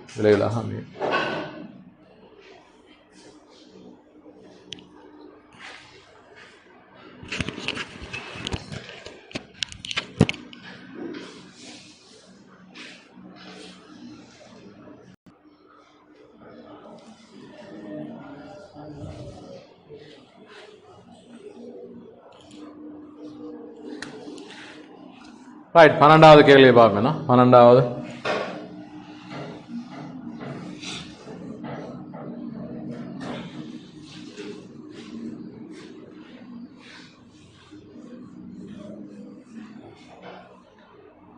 படத்தில் காட்டியவாறு எண்ணெய் துளி ஒன்று சமநிலையில் உள்ளதாம். இப்பொழுது மின்புலத்தின் திசை புறமாற்றப்படும் எனில் எண்ணெய் துளியின் ஆர்முடுகள் புவியீர்ப்பு ஆர்முடு ஜி சார்பாக 2G மாறும். நான் சிம்பிளா 2G மாறும் முடிவு எடுக்கலாம் உடனடியாக.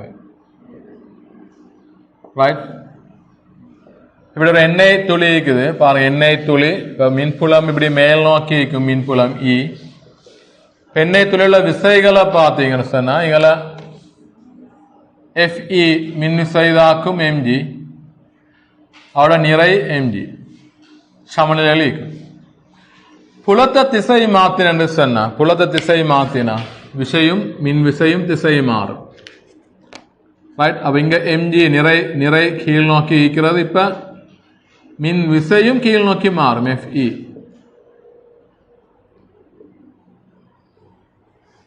ரைட், புலம் திசை மாறினா இங்க பிளஸ் வந்து இங்கல மைனஸ் வந்தா மின் புலமும் திசை மாற மின் விசையும் திசை மாறும். அப்ப என்ன நடக்கும்? விளைவு 2mg மாறும் கீழ் நோக்கி. ஆர்முடுகள் 2g மாறும். ரைட், சிம்பிளா சமனம் இதெல்லாம் போட்டு பார்க்க அவசியம் இல்லை. 2mg சமன் m into a சுருக்கின a சமன் 2g. ஆன்சர் 4வது. ரைட், 4வது.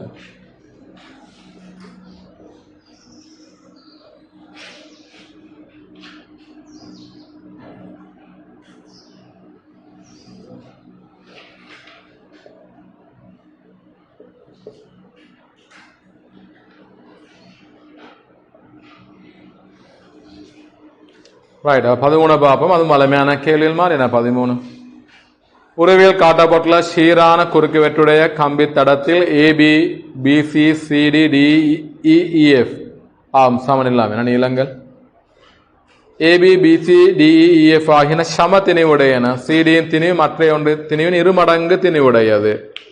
தடம் Bயிலிருந்து தொங்கவிடப்படும் போது AB நிலைக்குத்து அமைக்கும் கோணம். முதலாவது மாதிரி கேள்விகளை நான் பார்க்க வேண்டியது புவியீர்ப்பு மையம் எங்கே இருந்தது. அது எல்லாமே சம திணிவுகள். M திணிவன் எடுப்பேன். M M எல்லாம் வருது. இங்க வருது என்ன 2m. பாருங்க, இதனை விளைவில் பார்த்தா இந்த இடத்துல 2m வரும். இரண்டை விளைவில் பார்த்தா இந்த இடத்துல 2m வரும். அப்படித்தானே? இந்த m விளைவில் இங்க 2m, இந்த m விளைவில் இங்கல 2m, இங்களோட 2m இருக்காம். CD 2 மடங்கு திணிவா. பாருங்க போல தொகுதியின் புவியீர்ப்பு மையம் எங்க வரும்? தொகுதியின் புவியீர்ப்பு மையம் சரி இந்த புள்ளியிலண்ணா இதுதான் தொகுதியின் புவியீர்ப்பு மையம் வரக்கூடிய இடம் G. இந்த 2m சமச்சீர் தன்மையை வைத்து முடிவெடுக்கலாம் ஈஸியா. இந்த புள்ளி தான் புவியீர்ப்பு மையம். அது தொங்கல் புள்ளி B. தொங்கல் புள்ளியையும் புவியீர்ப்பு மையத்தையும் இணைக்கும் கோடு நிலைக்குத்தாக வரும். இதுதான் நிலைக்குத்து கோடு. அதான் கன்செப்ட். இது அடிக்கடி பார்க்கறதுனா தொங்கல் புள்ளியையும் புவியீர்ப்பு மையத்தையும் இணைக்கிற கோடு நிலைக்குத்தா வார மாதிரி இந்த வடிவம் திரும்பிக் கொள்ளும். இதோட சதுரம் என்பதால் இது சதுரத்தின் மையம் என்பதால் இந்த கோடு மூளை விட்டமா அமையும். மூளை விட்டமா இந்த கோணம் 45 பாகை. இதோட சதுரத்தின் மையம் இப்போ B ஒரு உச்சி, இதே மையத்தை இணைக்கிற கோடு மூளை விட்டமா அமையும். எனவே 45 பாகை என்று வரும். கேள்வி AB நிலைக்குத்துடன் அமைக்கிற கோணம் எவ்வளவு? 45 பாகை. AB நிலைக்குத்துடன் அமைக்கிற கோணம் 45 பாகை. ஆன்சர் 3வது. ஆன்சர் 3வது.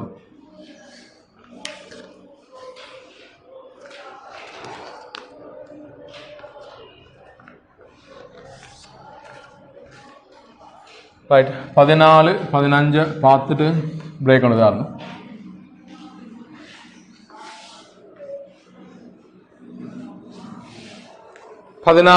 படத்தில் காட்டியவாறு Q-TQ ஏற்றமுடைய ஒவ்வாத ஏற்றங்கள் 3R இடை தூரத்தில் வைக்கப்பட்டுள்ளன. ஏற்றங்களுக்கு இடையில் மின்னழுத்தம் தூரம் x தூரம் மாறுவதை காட்டும் வரைப்பு. இந்த +Q மாத்திரம் இருந்த வரைப்பு எப்படி வரும்? அதே மாதிரி இந்த -2q மாத்திரம் இருந்தா வரைஃப் எப்படி வரணும் சும்மா அன்னளவா போட்டுக்கொள்வோமே. ஒரு புள்ளியேற்றத்தால் உருவாக அழுத்தத்துக்குரிய சமன்பாடு 1/கீழ் 4πε கியூவின் கீழ் r. இந்த வரைஃப் எல்லாமே வளைகோட்டு வரைஃபுகளாக வரணும் என, அதாவது அந்த 1/r செங்கோண அதிவர வளைவு. அடுத்த நேரேற்றத்தால நேர் அழுத்தம் இவர் இப்படி வருவாரு, இது இங்கே வரும். மறையேற்றத்தால மறை அழுத்தம் இவர் இங்கே வருவார், இவர் இப்படி வருவார் வடிவம். முதலாவது இருக்கலாம். இவருக்கு அண்மையில நேர் அழுத்தம் ஈக்கணும். இது ரெண்டும் இணைக்கிற கோடு வழியே, ரெண்டும் இணைக்கிற கோடு வழி. இவருக்கு அண்மையில நேர் அழுத்தம் ஈக்கணும், மைனஸ் ஏற்றத்துக்கு அண்மையில மறை அழுத்தம் ஈக்கணும். அதுபடி உள்ள ஆன்சர் இது 4 5 விட்டுலாமே, 3வது விடலாமே, நேர்கோடு வராது. இப்ப பார்க்க வேண்டியது முதலாவதா இரண்டாவதா. முதலாவுக்கும் இரண்டாவுக்கும் டிஃபரெண்ட் என்ன வருது? எந்த இடத்துல அழுத்தம் 0 என்பது ரைட். சமயேற்றங்களாயிருந்தா +q -q சமயேற்றங்களாயிருந்தா சரியாக மையத்தில் தானே 0 நீங்க மையம் தந்திக்கிற அந்த இதுக்கு அண்மையிலே அல்லது இதுக்கு அண்மையிலே ஆண்டியது சரியா. அப்ப ஒரே அழுத்தம் ஒரே பருமன் வரணும். அழுத்தத்துக்கு பாருங்க, ஒரே பருமன் வரணும். இவர் நேர் அழுத்தம், அவர் மறை அழுத்தம். அதாவது 0 இடத்துல நேரேற்றத்தால் வர அழுத்தமும் மறையேற்றத்தால் வர அழுத்தமும் ஒரே பருமனாயிக்கணும் தானே, பருமனாயிக்கணும். நேரேற்றத்தால் வர அழுத்தம் மறையேற்றத்தால் வர அழுத்தம் ஒரே பருமனாயிக்கணும். அழுத்தம் ஒரே பருமன் சொன்னா சிம்பிளா தூரம் ஏற்றத்துக்கு நேர் சமனாயிக்கணும். அந்த 0 இடத்துல இப்போ நேர் அழுத்தம் மறை அழுத்தமும் சமனா வந்தால் தானே 0. இப்போ நேரேற்றத்தால் வர அழுத்தம் நேர் அழுத்தமும் மறையேற்றத்தால் வர அழுத்தம் மறை அழுத்தமும் சமனண்டு வரணும். அப்போ அழுத்தம் சமனா வரணுமாண்டா கியூ நேர் சம ஆர். அப்போ ஏற்றத்தில் தூரம் அந்த ஏற்றத்துக்கு நேர் சமனாயிக்கும். இங்க பாருங்க, கியூ ஏற்றம் வேண்டா 1 பங்கு தூரமும் 2q ஆயிருந்தா 2 பங்கு தூரமும் வரணும். இவர்லேருந்து 1 பங்கு தூரம், இவர்லேருந்து 2 பங்கு தூரம் சொன்னா இந்த புள்ளி தான் அழுத்தம் 0 இடம். இங்கே ஆறும் இங்கே 2r எடுக்கலாம். மொத்தமா 3r தூரமா, அப்ப இங்கே 6 இங்கே 2r, இதுதான் 0. எனவே ஆன்சர் இது முதலாவது ஆன்சர் 14க்கு முதலாவது ஆன்சர் சரியா.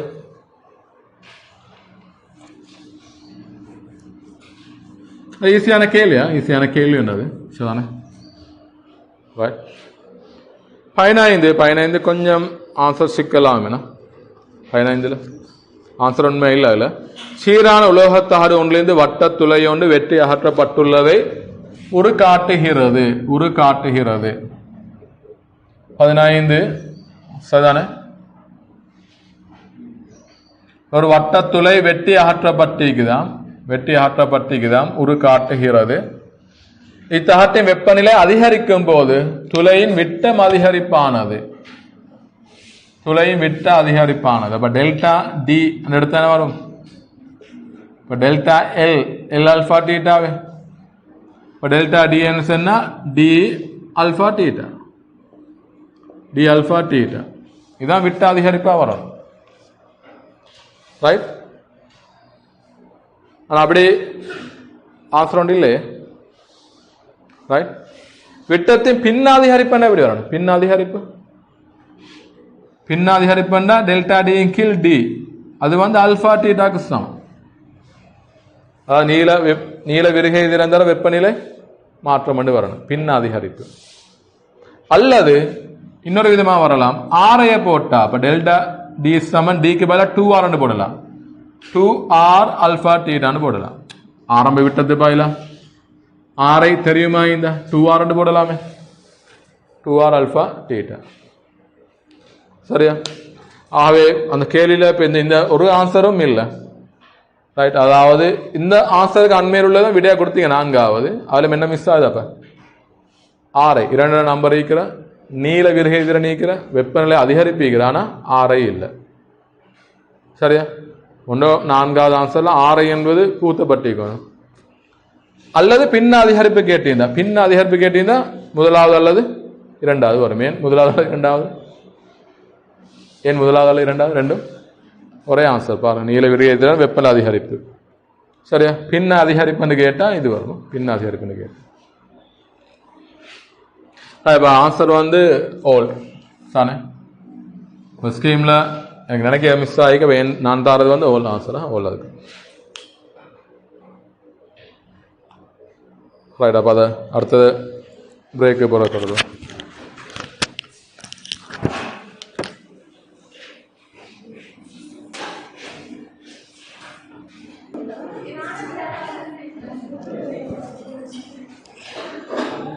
ரைட் ஸ்டார்ட் பண்ணவே அடுத்த கேள்வி பார்ப்பேன்.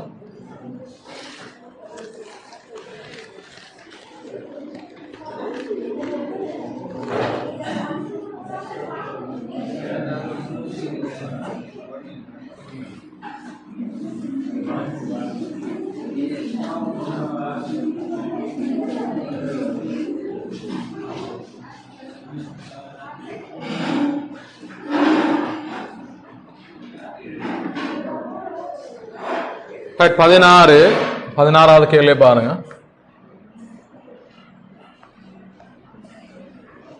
சம திணிவுடைய ஆக்சிஜன் வாயுவும் ஹைட்ரஜன் வாயுவும் மூடிய பாத்திரம் ஒன்றினுள் உள்ளன. பாத்திரத்தில் உள்ள ஆக்சிஜன் வாயுவின் பகுதி அமுக்கத்திற்கும் மொத்த அமுக்கத்திற்கும் உள்ள விகிதமானது. பிவி சமன் என்ஆர்டிலிருந்து சொல்லலாம். பி நேர சமன் என்னன்னா இதுல O2 இருக்கிறான், H2 இருக்குதான். சமதிணிவுடைய ஆக்சிஜன் அப்ப மூல அளவு சொல்லலாம். திணிவின் கீழ் மூலர் திணிவு. இப்போ ஆக்சிஜன் ஹைட்ரஜன் எடுத்தா மூலர் திணிவு விகிதம் வரும். இங்க 32 இங்க 2 அதாவது 16க்கு 1. மூலர் திணிவு 16 கொண்டா இந்த மூல அளவுகள் வரணும் மறுதலையா 1க்கு 16 என சமதிணிவு தானே. நேர் தசமன் 1 கீழே சமதிணிவு. அப்ப மூலர் திணிவு விகிதத்துக்கு மறுதலையாயிக்கும் நேர்மாறாகிக்கும் மூல அளவு விகிதம். ஆகவே அடுத்தது இனி பி நேர சமன் என்ன? நேரடி ஆன்சர் என்ன? ஆகவே ஹைட்ரஜன் மூல் 1 மொத்த மூல எவ்வளவு? 17. ஆக ஆன்சர் 17க்கு 1.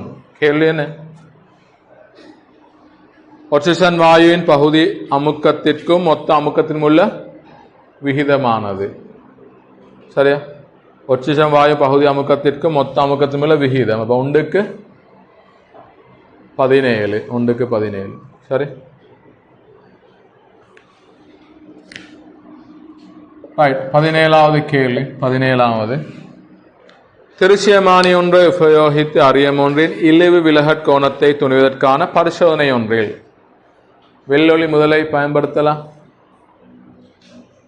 இயலாதுன்னா அதாவது முறிவு நிகழ இடங்கள்ல நிறப்பிரிகை ஏற்படும். எனவே வெள்ளொளி முதலை பயன்படுத்த இயலாது.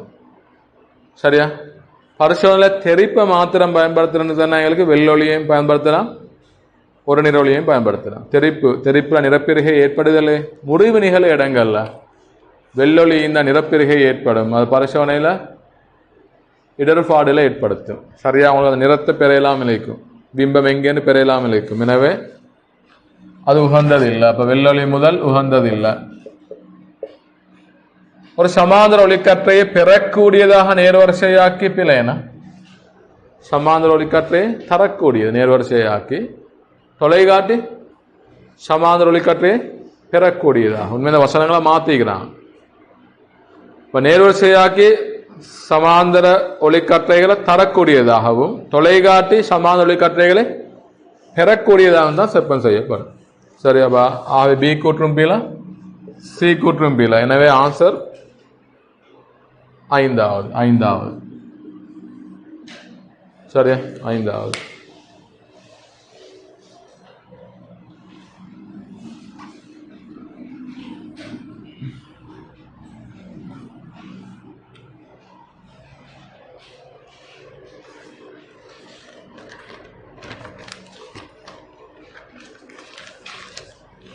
18 இது வலிமையான கேள்விகள் மாதிரி தான். குவிவில்லை குழிவு வில்லை 20 10 குவிய தூரங்களை உடையன. இவை 10 சென்டிமீட்டர் இடைத்தூரத்தில் படத்தில் உள்ளவாறு வைக்கப்பட்டுள்ளன. சரியா, படத்தில் உள்ளவாறு வைக்கப்பட்டுள்ளன. 18வது கேள்வி.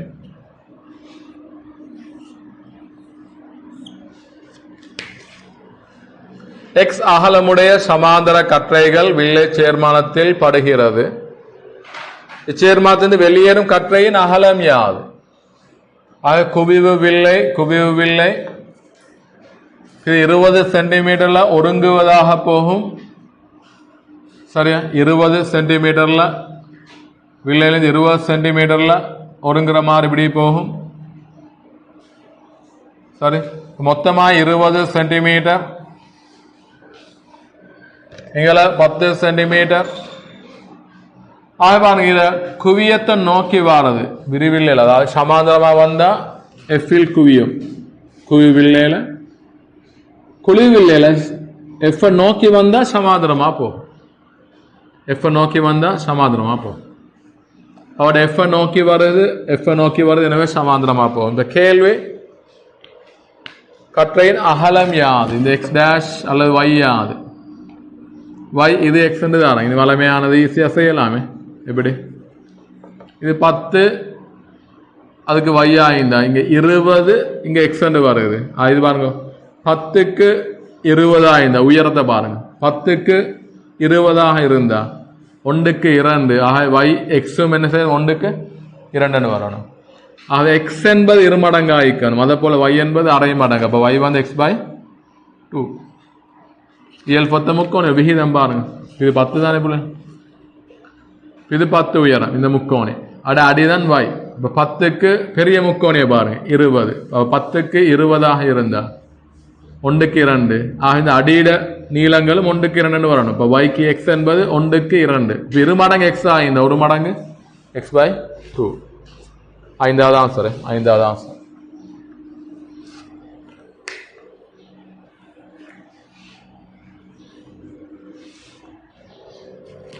ரைட், 19 பாவம். 19வது இரு முனையும் நிலையாக உள்ள ஒரு சீரான கம்பி அதன் நடுவில் அதிர்விக்கப்பட்டு முதலாவது இசை துணையில் அதிர்கிறது.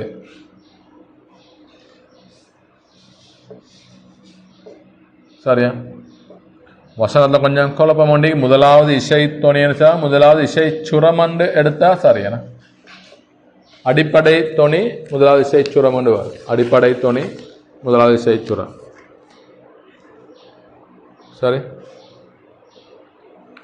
இசை தொனின்னு சொன்னா அது ஸ்டார்ட் ஆக அடிப்படை, அடுத்தது அடிப்படை தொனி என்று வார, முதலாவது 2வது 3வது மேற்றொணிகள் என்று வார தானே.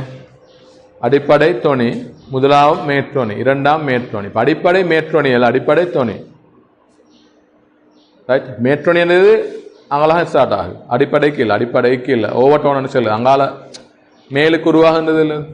இப்போ அடிப்படை தொனி முதலாம் மேற்றோணி, முதலாம் தொனி அல்ல, முதலாம் மேற்றோணி, 2ஆம் மேற்றோணி, 3ஆம் மேற்றோணி. அடிப்படைக்கு மேற்றோணி அல்ல, அடிப்படை தொனி தானே. அந்த வசனம் அப்படித்தான் வருமா இல்லை? இப்போ நான் அடிப்படை தொனின்னு எடுப்பேன். அடிப்படை தொனி பீக்கமா கிவ்வில் துணிக்கைகள் அலைவுகளுக்கு இடையான அவத்தை வேறுபாடு. இது ஒரு நிலையான அலைய, நிலையான அலையில நான் பார்க்க ஒரு தடத்தில் உள்ள அனைத்து துணிக்கைகளும் ஒத்த அவத்தை அழிக்கும். ஒரு தடத்துக்கு அடுத்த தடம் எதிர் அவத்தை அழிக்கும். சரியா, இது ஒரு தடத்தில் உள்ள துணிக்கைகள். ஒரு தடம் படத்தை பார்த்து அலை விளங்குது. இல்ல எந்த துணிக்கை எடுத்தாலும், இது பிக்யூ மட்டுமல்ல, மற்ற எந்த துணிக்கை எடுத்தாலும் எல்லாமே ஒரே அவத்தையில அதிர்வுக்கு உட்படும். வீச்சம் வித்தியாசமாகும், ஆனா அவத்தை உண்டு.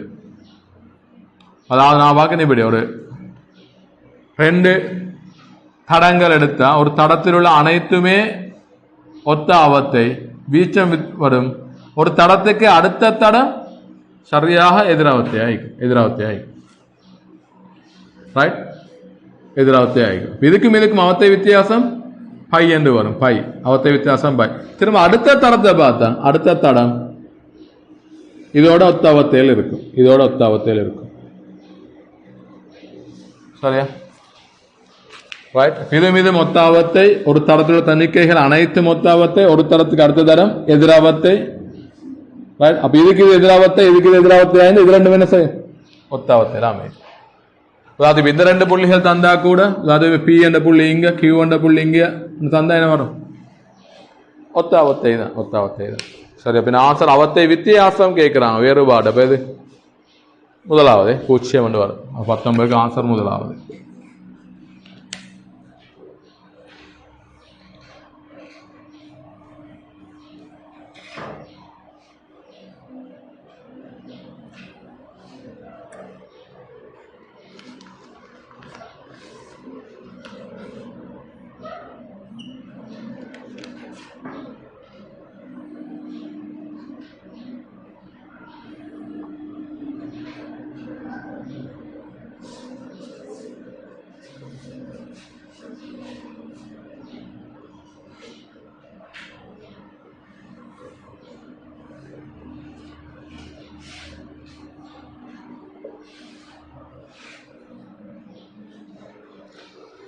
ரைட். 6 கிலோகிராம் நீளமும் 4 மீட்டர் 6 கிலோகிராம் திணிவும் 4 மீட்டர் நீளமுடைய சீரான கோள்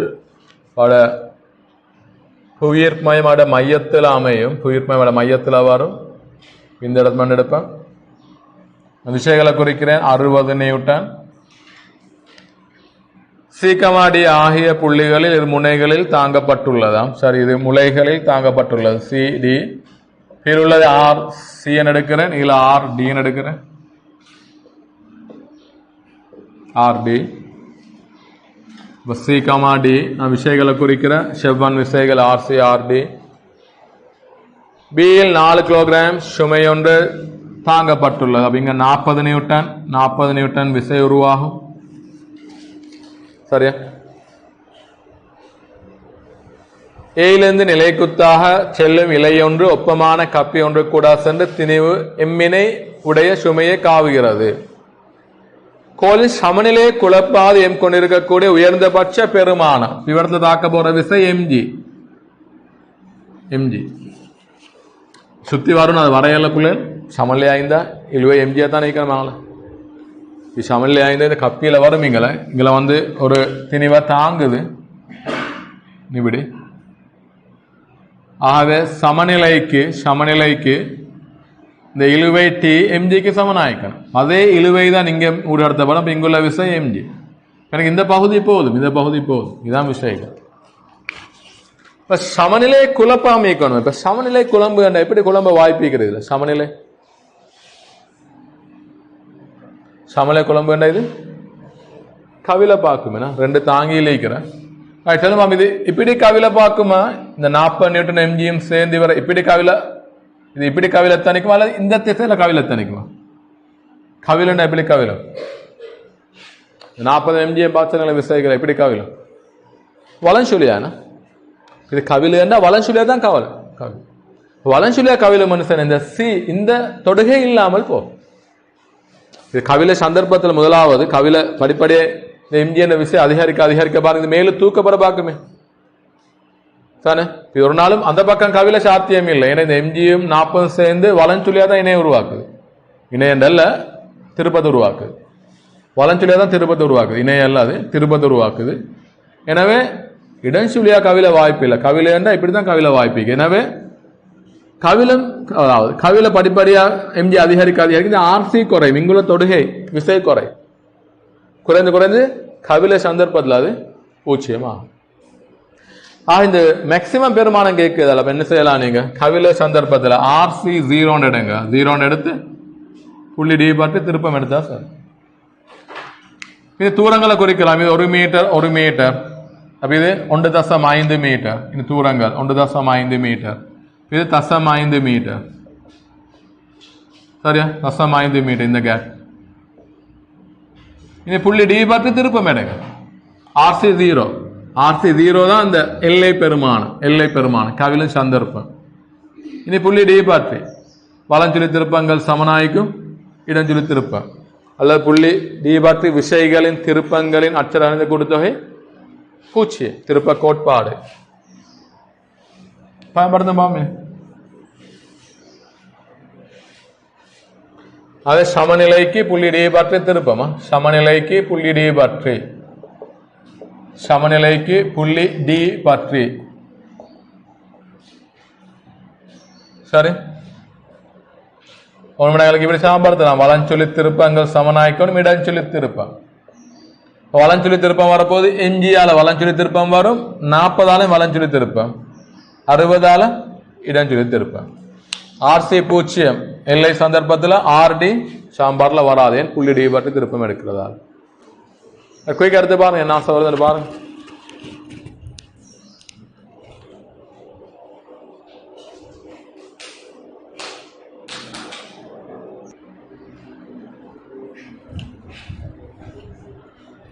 ஆன்சர் சரியா போல, ஆன்சர் சரியா. விடயம் கிலோகிராம் இருக்கிறதால அவசியம் அவங்களுக்கு எல்லாத்தையும் கிலோகிராம்ல பிறதில்லாம் திருப்பத்தில். சரியா, விடயம் கிலோகிராம்ல தானே இருக்கிறேன். புள்ளி டி பற்றி வலஞ்சொலி திருப்பம் m × 3.5, 3.5 m கிலோகிராம்ல பிறகு எல்லாத்தையுமா திரும்ப 4 தர தசம் 5. இது வலஞ்சொலி 4 தர தசம் 5, புள்ளி டியில் 4 தர தசம் 5. இடஞ்சொல்லி வரப்போது 6 தர 1.5, 6 தர 1.5. புள்ளி டி பற்றி பாருங்க, எம்ஜிஆல வலஞ்சொலி 40, 4 கிலோகிராம் வலஞ்சொலி, 6 கிலோகிராமால இடஞ்சொல்லி.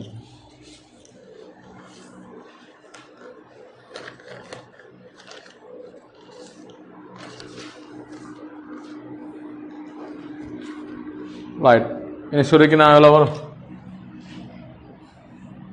9 4 தசம் 5 இங்க 2 வரும், கழிச்சா 7 வரும். அப்ப 3.5 m 7 சொன்னா m வந்து 2 கிலோகிராம். அதோட கூட்டி தாண்டி சொன்னா இது எப்படி கோல் மேல் எழுந்துடும், மேல் எழுந்துடும், சமலை குழம்பிடும். சரியா, ரைட். அப்ப 20ஆவதுக்கு ஆன்சர் 2 கிலோகிராம், 2வது ஆன்சரும்.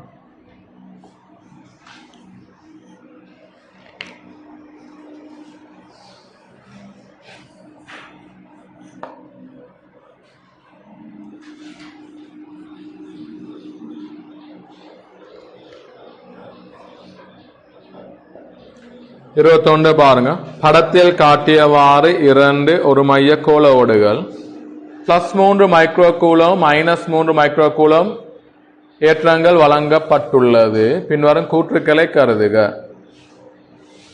புள்ளி ஏயில் மின்புலச் செறிவு 0 புள்ளி பியில் எதெல்லாம் தாராங்கன்னா நான் முதலாவதுல பார்ப்போம். இல்ல ஏற்ற பரம்பல் எப்படி வரும், புலம் எப்படி வரும்னு பார்ப்போம், மின்விசை கோடுகள் எப்படி வரும்னு பார்ப்போம். இது +3 மைக்ரோ கூலம் கொடுத்தா பொதுவாக இந்த ஏற்ற பரம்பல்கள் பார்க்கும்போது முதலாக நீங்க பார்க்கணும், ஒரு மூடிய வடிவுடைய கடத்தியாக இருந்தா உட்பக்கம் உள்ள மொத்த ஏற்றம் 0 ஆயிக்கணும். உட்பக்கம் உள்ள மொத்த ஏற்றம் 0 ஆயிக்கணும்னா அறவே ஏற்றம் இல்லாமல் இருக்கலாம், அல்லது நேரும் மறையும் சமனாக இருக்கலாம். முதலாவது உட்பக்கம் உள்ள மொத்த ஏற்றம், மூடிய வடிவுடைய கடத்தியில் உட்பக்கம் உள்ள மொத்த ஏற்றம் 0. 2 விதமாக நடக்கலாம், அறவே ஏற்றம் இல்லாமல் இருக்கலாம், அல்லது நேர்மறையும் சமனாக இந்திக்கலாம். 2வது பார்க்கணும், கடத்திகளை பொறுத்த மட்டும் அந்த மேற்பரப்புகளை மட்டும்தான் ஏற்றம் தாங்கும், அது மையப்பகுதிகளை ஏற்றத்தை நிலைப்படுத்த இயலாது. சரியா, 3வது இவருக்கு அவசியமே இல்லை. 3வது விஷயம் வந்து நீங்க பார்க்க வேண்டியது, இந்த கடத்திகள் இந்த மேற்பரப்பிட வளைவு கூட கூட வளைவு அதிகரிக்க அதிகரிக்க ஏற்றம் தங்குற அளவு அதிகரிக்கும், அதாவது ஏற்ற பரப்படர்த்தி அதிகரிக்கும். வளைவு கூடிய இடங்கள்ல கூடிய முனைகள்ல ஏற்றம், அதை ஏற்றத்தை வழங்கினா அது பெய்து இந்த வளைவு கூடிய இடங்கள்ல கூட பெய்து தாங்கும். அது கூடிய முனைகள் இருந்தா கூட ஏற்றம் அங்கதான் பெய்து தாங்கும். சரிதானே, அந்த 3 விடயங்கள் இருக்கிறேன். அந்த அடிப்படையில் பாருங்க, இதில் உள்ளுக்கு பாருங்க அறவே ஏற்றம் ஈக்காது. ஏன், இந்த மூடிய வடிவுடைய கடத்தி உள்ளுக்குள்ள மொத்த ஏற்றம் 0, அப்ப உள்ளுக்கு அறவே ஏற்றம் ஈக்காது. எனவே இங்க +3 மைக்ரோ கூலம் வரும். இப்படி +3 மைக்ரோ கூலம் வந்துட்டா இப்படி இதுலேருந்து பாருங்க அடுத்தது செல்லாம எங்களுக்கு இவரை பொறுத்த வரையில யார் 2வது அவருக்கு முள்ளுக்குள்ள மொத்த ஏற்றம் 0 ஆயிக்கணும். எனவே +3 வந்த அதே அளவு -3 தூண்டப்படும். +3 வந்து அதே அளவு -3 அதே அளவு ஏற்றம் எதிர் ஏற்றம் தூண்டப்படும். எனவே இதுல புலக்கோடுகளை பார்த்தா இதுலேருந்து இதுக்கு போற மாதிரி இருக்கும். இதுதான் புல.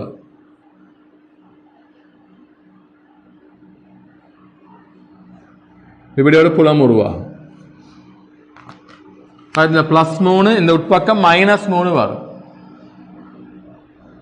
இதுக்கும் காரணம் என்னன்னு சொன்னா உங்களுக்கு விளங்கெடுக்கலாம். என்ன காரணம்? இப்படி ஏன் ஒரு மூடிய வடிவுடைய கடத்திലേക്ക് உள்ளுக்குள்ள மொத்த ஏற்றம் பூஜ்ஜியமாயிக்கணும்? என்ன காரணம்? என்ன கடத்திகளோடு மின்விசை கோடுகள் செல்ல வெளியேறாது. உள்ளுக்கு ஆரம்பிக்க அனைத்துமே உள்ளுக்கு முடிவடையணும். இந்த கடத்தியால வெளியேறலாது, கடத்தினோடு செல்லாது. ஆரம்பிக்கிற மின்விசை கோடுகள் இந்த பருமன் நேரேற்றத்தை தாங்கிக்கிறேன், முடிவடைவது மறையேற்றத்தை தாங்கிக்கிறேன். இப்போ ஆரம்பிக்கிற அனைத்துமே உட்பக்கம் முடிவடையணும்டா நேரேற்ற அளவு மறையேற்ற அளவு சமனாயிக்கும். ஆரம்பிக்கிற அனைத்து இப்போ மின்விசை கோடுகள் வெளியேற இயலாட்டி உள்ளுக்கே ஆரம்பித்து உள்ளுக்கே முடிவடையும். சரிதானே? இப்போ ஆரம்பிக்கிற அளவு நேரேற்றத்தில் தங்கிக்கிறேன், முடிவடைய அளவு மறையேற்றத்தில். இப்போ ஆரம்பிக்கிற அனைத்துமே உள்ளுக்கே முடிவடையணும்டா நேரேற்றமும் மறையேற்றமும் சமனாயிக்கும். ஆக உள்ளுக்குள்ள மொத்த ஏற்றம் பூஜ்ஜியமாயிக்கும். ஒரு மூடிய வடிவுடைய கடத்தில் உள்ள உள்ளுக்குள்ள மொத்த ஏற்றம் பூஜ்ஜியமா இருக்கணும். அதுக்குரிய ஒரு காரணமா தர்க்கத்தை சொல்லாமங்களுக்கு கடத்திகளோடு மின்விசை கோடுகள் வெளியேறாது.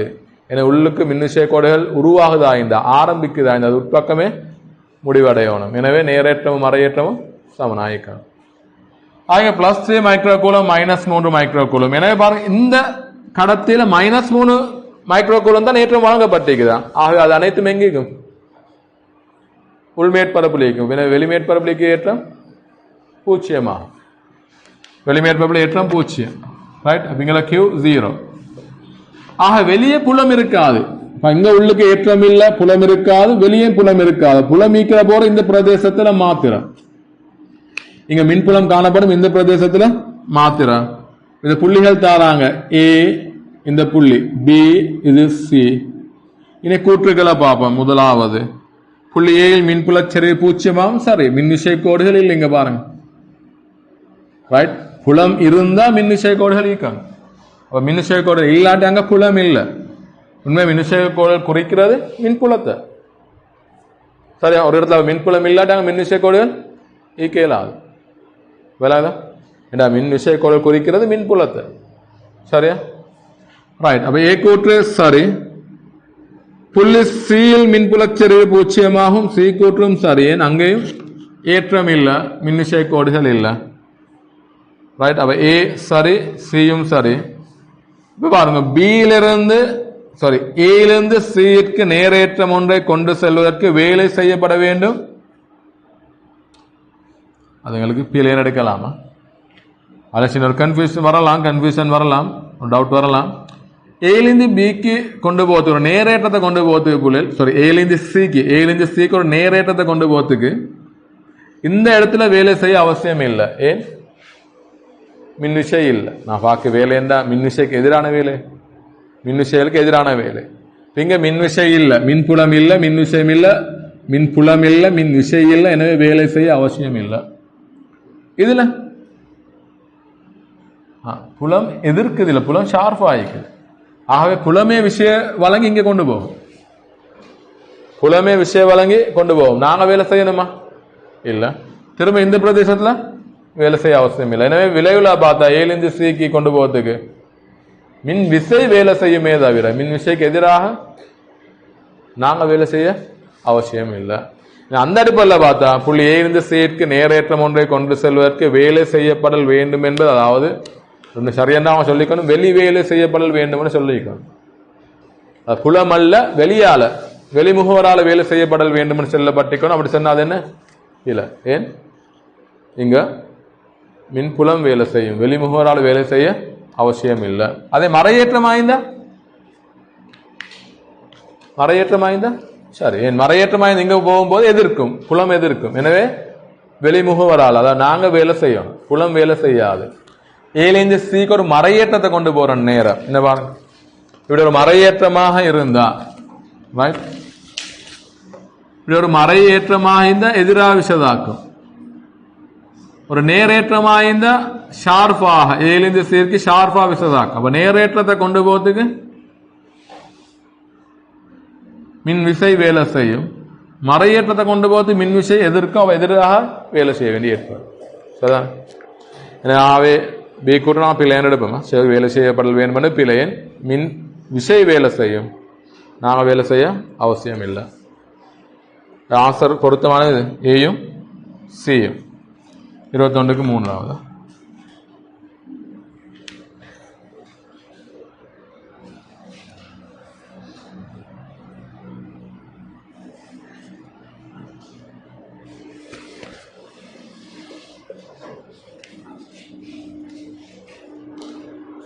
இருபத்தி ரெண்டு பாருங்க. 22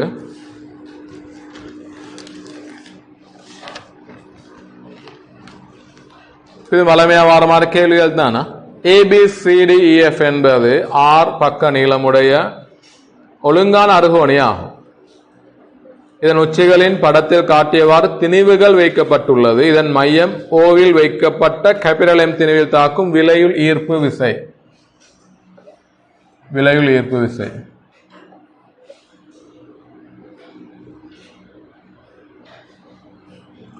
இது மாதிரி கேள்விகளை பிள்ளைகள் ஒழுங்கான வடிவங்கள் தருவாங்க. அதோட கொஞ்சம் ஷார்ட்டா செய்யக்கூடிய மாதிரி ஏதோ ஒரு ஐடியா வச்சுப்பான். இது mm 3m, இங்கே 2m, திரும்ப இங்கால 3m, இதுல 3m, இதுல 2m. இது கேபிட்டல் M திணிவு. ஓவில் வைக்கப்பட்டுள்ள M திணிவில் தாக்கும் விலையுள் ஈர்ப்பு விசை. R பக்க நீளமுடையதாம். இப்ப பக்க நீளம் 6 இருந்தா இந்த நீளமும் 6 தானே. அதாவது ஒரு உச்சியில் உள்ள திணிவிலிருந்து மையத்துள்ள திணிவுக்குள்ள தூரமும் 6 தான்.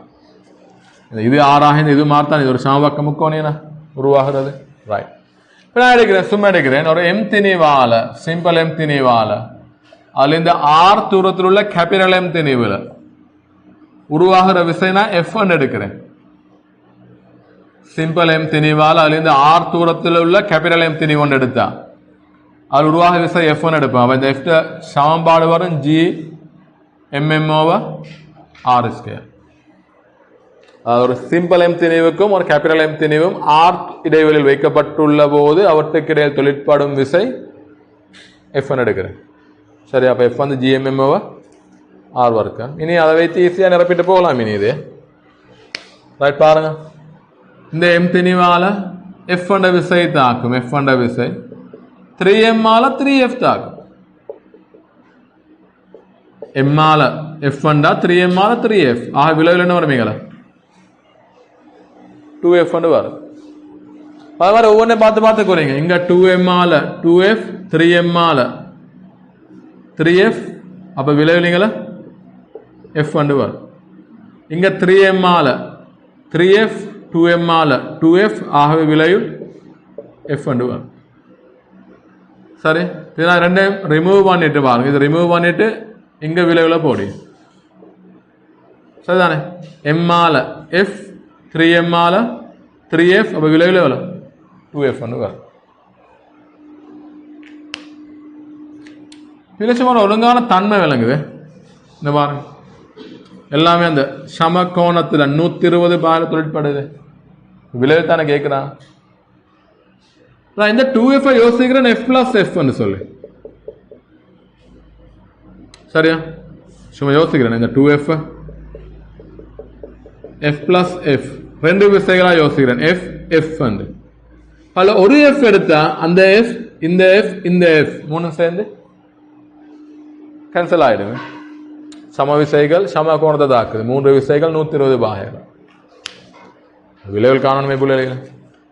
அப்படி யோசிச்சு பார்க்க ஒரு மெத்தட் தானே. இப்படியே காண வேண்டிய இல்லை. அதை அப்படி இல்லாம கோணங்களை பிரிச்சு அப்படி எடுக்கலாம். விலக விசைகளை கூடி பிரிச்சு F cos 60, F cos அப்படி எடுக்கலாம். அது ஈஸி தான். நான் இன்னும் கொஞ்சம் டிஃபரெண்டான மெத்தட் ட்ரை பண்ணி விளாம்படுத்துறதுக்கு பாரு. இங்க F, இங்க F, இங்க 2Fல ஒரு F நான் எடுக்கிறேன். இப்போ அந்த Fம் இந்த Fம் இந்த Fம் கேன்சல் ஆயிடும். அப்போ அது மூணும் கேன்சல் ஆன பேலன்ஸ் ஆக போறது ஒரு F தான். ஆக விலையில எவ்வளோ GMM/r². கிளியர். அது திசை வலன் நோக்கியன்னு வரும், வலன் நோக்கியன்னு வரும், ஈய நோக்கியன்னு வருமா திசை கேட்டில். அப்போ GMMO R2 முதலாவது ஆன்சர், 22க்கு முதலாவது ஆன்சர். ஐடியா தான் எப்படி என்ன இந்த 2F உள்ள 2 டிவைட் பண்ணி F ஆவே என்ன பாருங்க, இதெல்லாம் கேன்சல் ஆகிடும். எப்படி இந்த F இந்த F இந்த F கேன்சல் ஆகிடும், பேலன்ஸாக வரும், ஒரு F வரும் பேலன்ஸாக. சரியா, கேன்சல் ஆகிட்ட விளைவில் 0 ஆகிடும் 3 சேர்ந்து.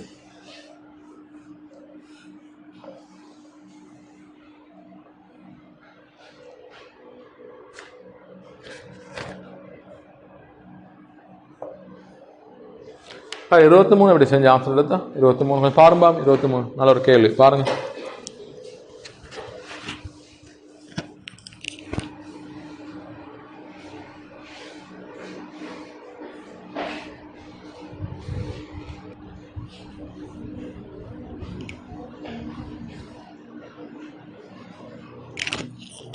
இதுல பாருங்க, அதாவது இந்த கேள்வி என்ன பாருங்க, அண்மை புள்ளி 100 சென்டிமீட்டர் ஆக தூரப்பாறை உள்ள ஒருவர், அவருக்கு 100க்கு அப்பால் உள்ளதான் காணுது. அவர் நோக்கம் என்ன 25 உள்ளது. ஏண்டா சாதாரண மனித தெளிவுப்பா 25ஆமே 25 உள்ள அவதானிக்கத்தக்க மாதிரி இந்த வில்லே வடிவமைக்கணும் நீங்க. சரியா, ரைட். அப்ப இந்த வில்லே தேர்ந்தெடுக்கணும். வில்லேட குவியத்தொழுத பெறணும் எப்படி 25 உள்ள அவதானிக்க மாதிரி. ஆகவே அந்த வில்லேடு தொழில ஆயிக்கணும். இவர் 100க்கு அப்பால் தானே காணுது. வில்லேடு தொழில் என்ன 25 ஒரு பொருளை வைத்தா இப்ப கண்ணு காணாது, இப்ப வில்லைய போட்டா அவர் என்ன செய்யணும், கண்ணு காணி இடத்துல பிம்பத்தை உருவாக்கும், அதாவது 100ல உருவாக்கும். அதுக்கு ஏற்ற மாதிரி நீங்க F தீர்மானிக்கணும். எனவே இதான் ஒளிக்கதிரின் திசை பொருளிலிருந்து வரும். இங்க மைனஸ் பிளஸ் வில்லை சூத்திரம் 1 கீழ் V மைனஸ் 1 கீழ் U சமன் 1 கீழ் F. குறிவழக்கோட பிரதிடுவோம். பிம்ப தூரம் 100 பிளஸ்ல U பிளஸ்ல 25 சமன் 1 கீழ் F. சரியா, 1 கீழ் F. கொஞ்சம் நாங்கள் சுருக்கிக்கொள்வோம். எவ்வளோ வரும் அப்போ F வருமானம் அவசியம் வாய்ந்தா மைனஸ் போடலாம் உங்களுக்கு, அல்லது இங்கே மைனஸ்ல விட வரும். மைனஸை போடலாட்டி மைனஸ்ல விட வரும், மைனஸை போட்டால் பர்மன் மட்டும் வரும். போமாசி 100 இங்க 1 இங்க 4, அப்ப மைனஸ் 3 கீழ் 100 வரும் 1 கீழ் F. சரி, எவ்வளோ 100க்கும் 25 போமாசி 100, அப்ப இங்க ஒரு முறை இங்க 4 முறை 1 மைனஸ் 4 மைனஸ் 3 கீழ் 100 அப்படியே இருக்கிறது. ரைட், அதான் இது. அது அவ்வளோ இருந்தாலும் போகுது. இப்ப ரெண்டாவது பாருங்க, ரெண்டாவது இந்த சந்தர்ப்பத்துக்கு ஏன்னா 30 அவதானிக்கிறார். இப்ப 30 உள்ள பொருள பிம்பம் எங்க உருவாகணும், விழித்திரையில. விழித்திரையில பிம்பத்தை உருவாக்குற வேலை இப்ப கண் வில்லை மாத்திரமல்ல, இவரும் சேர்ந்துதான் செய்வார். ஆகவே இதுலயும் பாருங்க, ஒளிக்கதிரின் திசை எங்களை எடுப்போம். இங்கே மைனஸ் பிளஸ் வில்லை சூத்திரம் 1 கீழ் V மைனஸ் 1 கீழ் U 1 கீழ் F. நல்லா கவனிங்க புள்ளை வந்து நான் இதை பயன்படுத்தேன். 1 கீழ் F 1 கீழ் F1 பிளஸ் 1 கீழ் F2 வில்லை சேர்மானத்துக்கு சாம்பல் அதை பயன்படுத்துறேன். இனி இதில் பாருங்க, 1 கீழ் V 2.5 மைனஸ்ல இப்போ மைனஸ் 2.5 வில்லை சேர்மானத்துக்கா பொருள் தூரம் 30 பிளஸ்ல குவியத்தூரம் வரப்போகுது. குவியத்தூரம் 1 கீழ் F 1 கீழ் F டேஷ்ன்னு போடலாம். இந்த விளைவில் 1 கீழ் F 1 கீழ் F டேஷ்ன்னு போடலாம். அடுத்த ஸ்டெப்ல இதை பிரதிடேன்னு இனி பிரதிட்டா பாருங்க, 1 கீழ் V வந்து மைனஸ்ல 2.5 1 கீழ் U அது பிளஸ்ல 30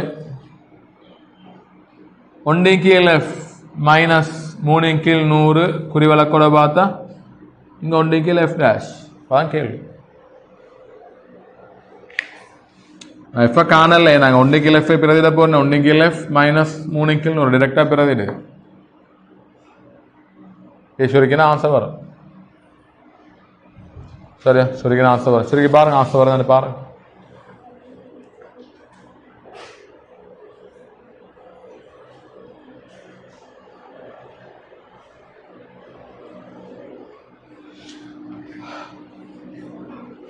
ஐடியா விளங்கிட்டா எப்படி வந்து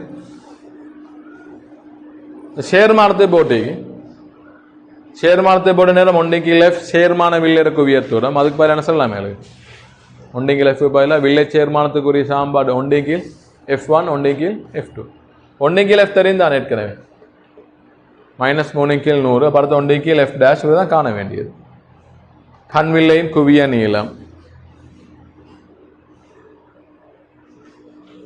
அதாப்பா சுருக்கினா 300 போமாசின்னு வருமே அங்கால போகுமே பாருங்க 300 போமாசி 2.5 எத்தனை மடங்கு 100ல் 40 இருக்குது 2.5 40க்குமே 100ல் 10ல் 4 தானே 100ல் 40 இப்போ 300ல் 120 இது -120 வரும் மேலுக்கு சுருக்கினா -30 10 மடங்குனா 300ல் அது மேலுக்கு 10 அளவு இருக்கணும் 10 இவர்களை வந்தால் ப்ளஸ்ஸாக மாறும் 300ல் 100 3 மடங்கு ஆகவே 3 பேருக்கணும் 9 9 வரும் ஒன்று கீழே டேஷ் -120 -10 +9 -121 வரும் எஃப் டேஷ் எவ்வளோ -300 கீழ் 121 ஆசை வரும் சுருக்கினா 2.48 4 வருது 2.48 உண்மை பிள்ளைகள் இந்த கேள்வியில் பாருங்க 2.4 2.5 2.3 என் கருத்து சிறந்த ஆன்சர்ஸ் அல்ல ஏண்டா இந்த மாதிரி இது எல்லாம் சிறிய மாற்றம் தான் ஏற்படுது கண்விலை குவிய நீளத்தில் சிறிய மாற்றங்கள் தான் ஏற்படும் ஆக 2.4 விட தரப்பட்டிருக்கும் எனவே உள்ளதில் சிறந்தது எது 2.48 அண்மையில் உள்ளது எது 2.5 சரியா 2.5 ஆன்சரா வரையலாது என்ற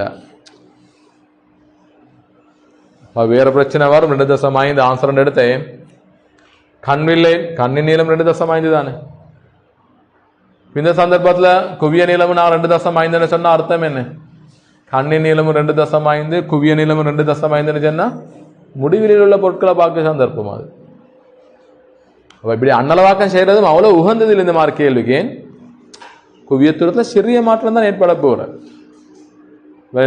எனவே என் கருத்து 2ஆம் தசமதானத்துக்கு திருத்தமா 2.5 2.49 2.48 அது மாதிரி தந்திருந்தா நல்லா 2ஆம் தசமதானத்துக்கு திருத்தமா சரியா அது உள்ளதுல சிறந்தது அதாவது அவங்க 2வது ஆன்சர் கொடுத்திருக்கிறாங்க ஸ்ட்ரீம்ல அது மிஸ் ஆகியோ தெரியாது ஆனா வேண்ட ஆன்சர் வந்து முதலாவது சரி அதாவது முந்தின கேள்வி ஒரு டவுட் கேட்டது நான் நோட் பண்ணிக்க எத்தனை கேள்வி கேள்வி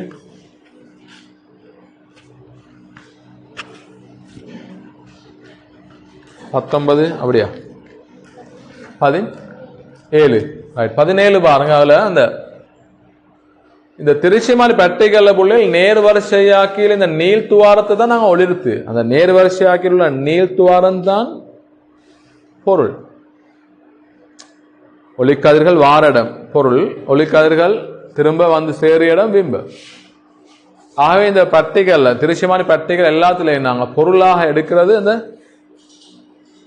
பிளவு அல்லது நீள் துவாரத்தை அதை நாங்கள் என்ன சொன்னோம் ஒளிர்த்தோணும் ஒரு வெளி முதல பயன்படுத்து இதுக்குத்தான் நாங்கள் வெள்ளொளி அல்லது ஒரு நிறொளியை பயன்படுத்து ஒளிர்த்தும் போது என்ன செய்ய மாட்டோம் இதனூட அந்த பிளவின் ஊடாக ஒளி வந்து இங்க வில்லை வண்டிக்கு அது சமாந்திரமா வரும் வந்து தொலைக்காட்டியில குறுக்கு கம்பியில அந்த பிளவின் பிம்பம் உருவாகும் அதைத்தான் நாங்கள் என்ன செய்யணும் சொன்னா பார்வை துண்டிலிருந்து அவதானிக்க பிராக்டிகலா வந்து இந்த இது சமாந்திரமா இருக்காது இந்த இது வளமை இப்படித்தான் வரையுது ஆனா இந்த இடம் சமாந்திரமா இருக்காது இறுதி பிம்பம் முடிவெளியில உருவாகிற மாதிரி அவதானிக்கிறல்ல அவருக்கு அவதானிக்கிற அளவுக்கு கம்ஃபர்டபிள் மாதிரி தெளிவுப்பாறை இறுதி தூரத்துல அல்லது கொஞ்சம் அப்பால் உருவாகிற மாதிரி தான் அமைக்கப்படுது செப்பம் செய்யப்படுது சரியா வளமை அது இப்படி வரையுது ஆனா இந்த இடத்துல உண்மையா இது சமாந்திரம் அல்ல சரியா முதலாவது என்ன செய்வான்னு சொன்னா செப்பம் செய்கையில பாருங்க தொலைக்காட்டியில பார்வை துண்டில் உள்ள பார்வை துண்டு மூலம் அந்த குறுக்கு காம்பி தெளிவா தெரியும் வர பார்வை துண்டு முன்பின் அசைத்து செப்பம் செய்யும்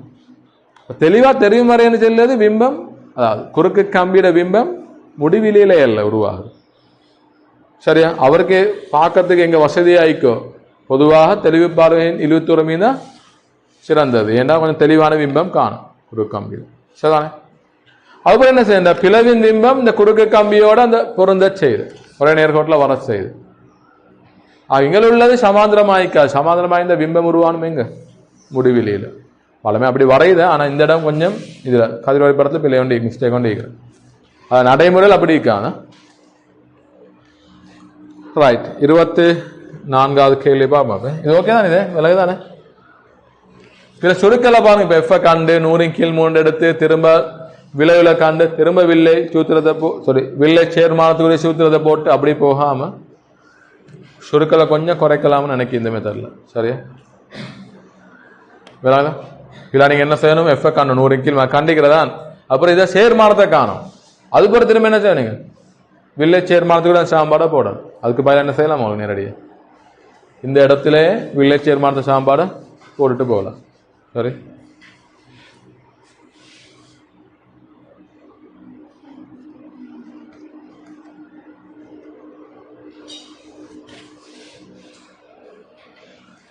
24வது பாபம். 24வது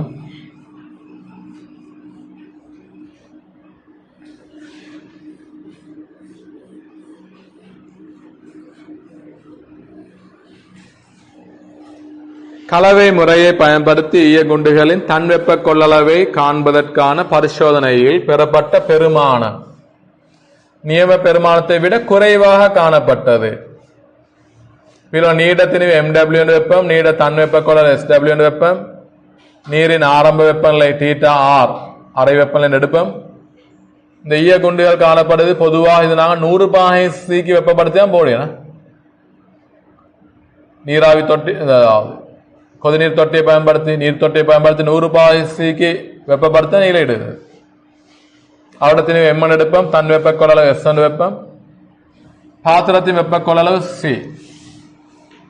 கலவை முறை பயன்படுத்தி 24வது கேள்வி. சரியா? ஈய குண்டுகளின் தன் வெப்ப கொள்ளளவை காண்பதற்கான பரிசோதனையில் பெறப்பட்ட பெருமானம். ஒரு சாம்பாட யோசிப்போமே. ஈய சன்னங்கள் ஈய குண்டுகள் இழந்த வெப்பம், ஈயம் இழந்த வெப்பம் சமனாய்க்கும் கலோரிமானி நீர் பெற்ற வெப்பம், கலோரிமானி பிளஸ் நீர் பெற்ற வெப்பம்.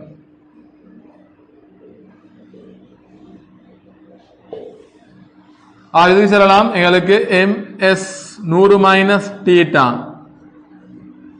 அந்த உச்ச வெப்பநிலை அல்லது இறுதி வெப்பநிலை. இறுதி வெப்பநிலை டேர்ம் அவ்வளோ அந்த பிராக்டிகலுக்கு உகந்தது இல்லை. கணிப்புகள் செல்லாம எங்களுக்கு நடை பிராக்டிகல் செய்யும் போது நாங்கள் இறுதி வெப்பநிலை சொல்றல என்ன சொல்றோம்? உச்ச வெப்பநிலை சொல்லு தானே. MS × 100 மைனஸ் θ ஈயம் இழந்த வெப்பம், கலோரிமானி C வெப்ப கொள்ளளவு எடுத்தீங்க. இங்க MW SW into θ minus θR யாரு? கலோரிமானி நீர் பெற்ற வெப்பம். மொத்த வெப்ப கொள்ளளவு போட்டிக்கிற மொத்த வெப்ப கொள்ளளவு வெப்பநிலை வித்தியாசம் θRலேருந்து θக்கு போறன்னு எடுப்போம். இவர் 100லேருந்து θக்கு வருவார். அவர் θR அரை வெப்பநிலையிலிருந்து θக்கு பைத்திக்கிறாரு. இனி S வரப்போகுது. C plus MW SW into θ minus θR இன் கீழ் இப்படி வரும். M இன்டு 100 சாய θ 100 மைனஸ் θ. இதான் நாங்கள் பார்க்குற சமன்பாடு. இதை வைத்து யோசிப்போம் என்னென்ன நடக்குன்னு சொல்லு. இப்ப பாருங்க, ஈய குண்டுகளின் திணிவுகள் குறைவாக அளவீடு செய்யாதிருக்கலாம். அது டவுட் ஒன்றைக்கு மிஸ் ஆனான்னு சொல்லி புது வலுவல்ல அளவீடு செய்யாதிருக்கலாம்னு சொன்ன அதை பார்ப்போம். அந்த அவன் சொன்ன மாதிரிக்கே பார்ப்போம். செய்திருக்கலாம்னு இதுதான் சிறந்த நினைக்க எனக்கு அந்த வசனம். செய்யாதிருக்கலாமண்டா ஈய குண்டுகளின் திணிவுகளை குறைவாக அளவீடு செய்யாதிருக்கலாமண்டா ரெண்டு முடிவு போகலாம். ஒன்றை சரியாக அளவீடு செஞ்சுக்கலாம் அல்லது உயர்வாக அளவீடு செய்திருக்கலாம். எனக்கு நினைக்க அவன் வசனம் மிஸ் பண்ணிப்பாங்கன்னு நினைக்கிறேன். எனக்கு செய்திருக்கலாம்னு வரணும், செய்யாதிருக்கலாம் சொல்லிட்டாங்க. நான் இனி வசனத்துக்கு ஏற்ற மாதிரி போவோம். இனி குறைவாக அளவீடு செய்யாதிருக்கலாம் என்றால் என்ன நடந்திருக்கலாம்? சரியாக அளவீடு செய்திருக்கலாம் அல்லது உயர்வாக அளவீடு செய்திருக்கலாம். சரியா? ரைட். இப்ப என்ன நடந்திருக்கலாம்? பரிசோதனை பெறப்பட்ட பெருமானம் நியம பெருமானத்தை விட குறைவாக காணப்பட்டது. இப்ப ஏ கூட்டுல பார்ப்போமே. ஏ கூட்டுல எனக்கு விளங்க அளவுக்கு ஏ கூட்டுல எம்ட பெருமானம் பாருங்க, ஈய குண்டுகளின் திணிவு எம் குறைவாக அளவீடு செய்யாதிருக்கலாம் என்றா என்ன வரும்? சரியாக அளவீடு செஞ்சிருக்கலாம் எடுக்கலாம் உண்டு, அல்லது உயர்வாக அளவீடு செஞ்சிருக்கலாம். நான் சொல்ல விளங்க பாருங்க ஸ்டார்ட்.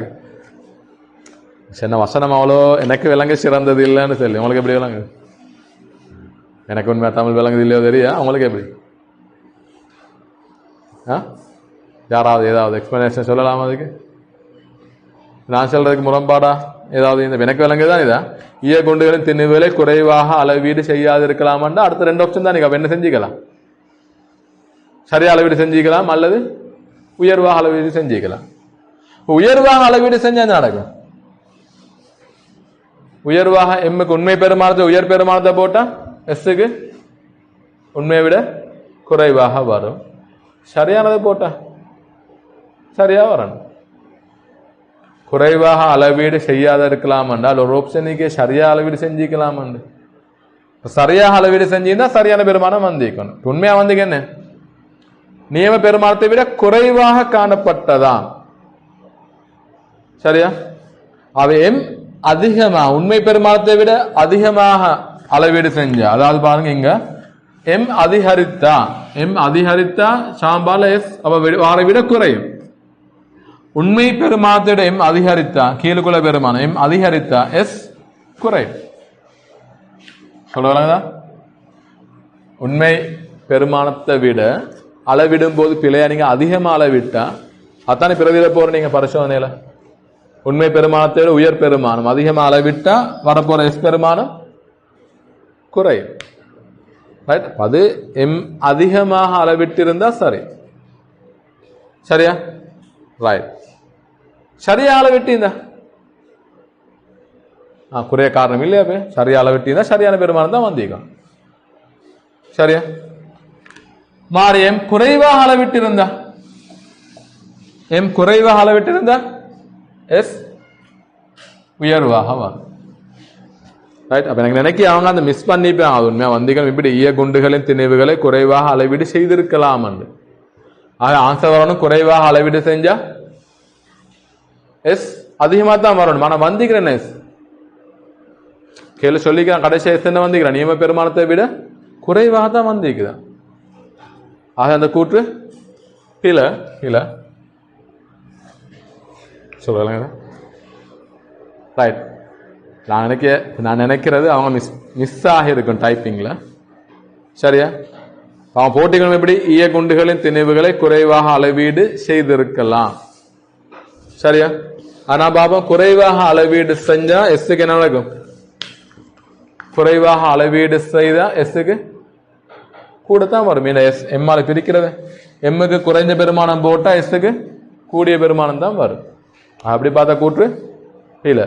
ஆனா கூட்டுல சின்ன மிஸ்டேக் கொண்டு விடுத மாதிரி எனக்கு விளங்குது. என்ன அளவீடு செய்திருக்கலாம் இல்லாம செய்யாதிருக்கலாம்.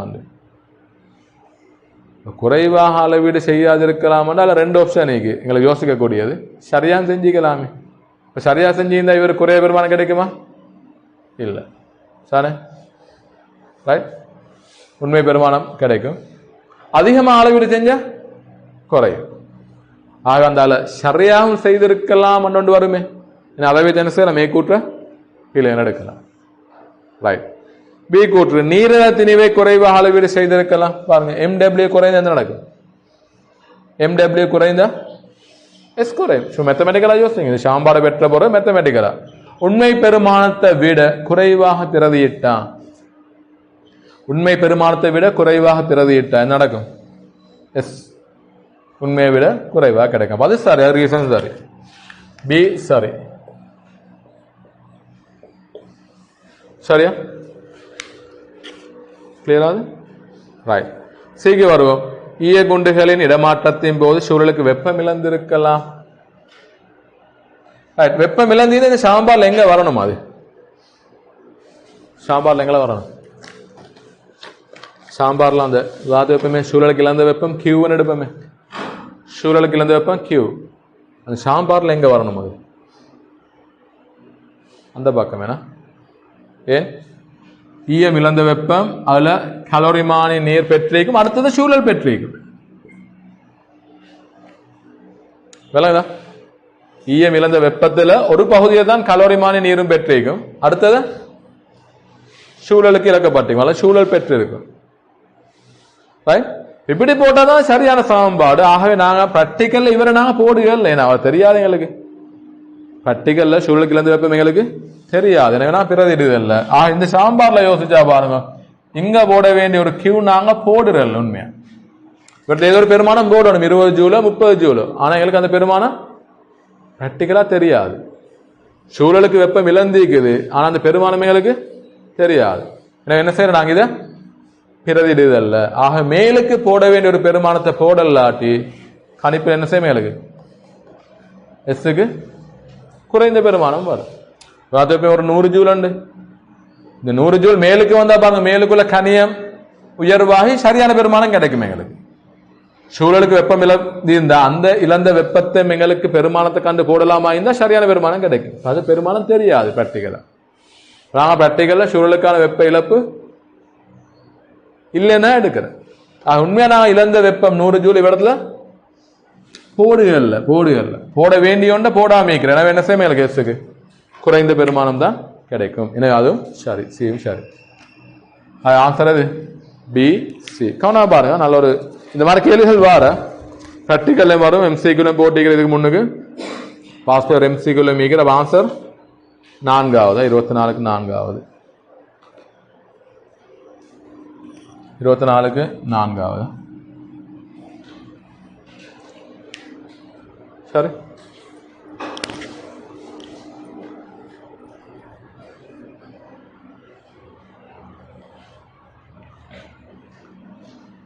எனக்கு என் சஜஷன் என்ன நீங்க அந்த ஈயக்குண்டுகளின் திணிவுகளை குறைவாக அளவீடு செய்திருக்கலாம் என்று மாற்றிக்கொள்வது நல்ல உங்களுக்கு ஈஸியா விளங்க எடுக்கலாமா சரியா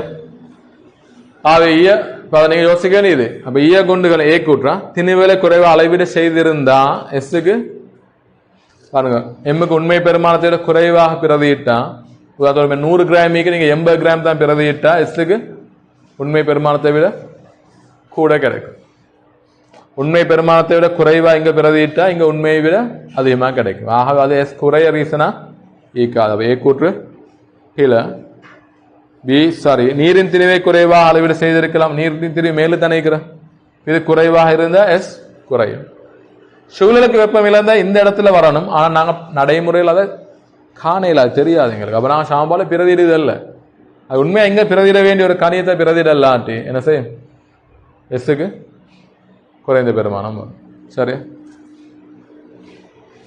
25வது பாப்போம்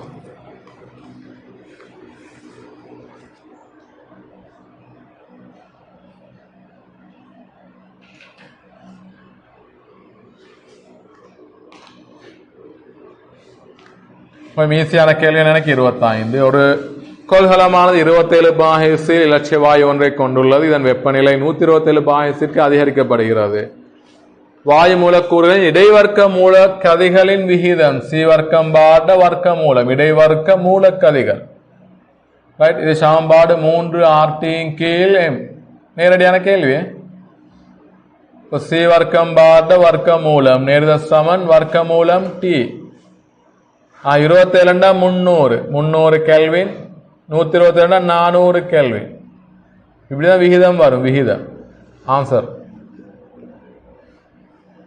இடைவர்க்க மூலம் விகிதம் தானே அப்ப வெப்பநிலைகள விகிதம் வர்க்க மூலம் அப்ப 3/4 அதாவது வர்க்க மூலம் 3/2 வரும் 2 சுருக்கலாம் 4 வெளியெடுக்கலாம் வர்க்க மூலம் 3/2 இரண்டாவது ஆன்சர் நேரடியானது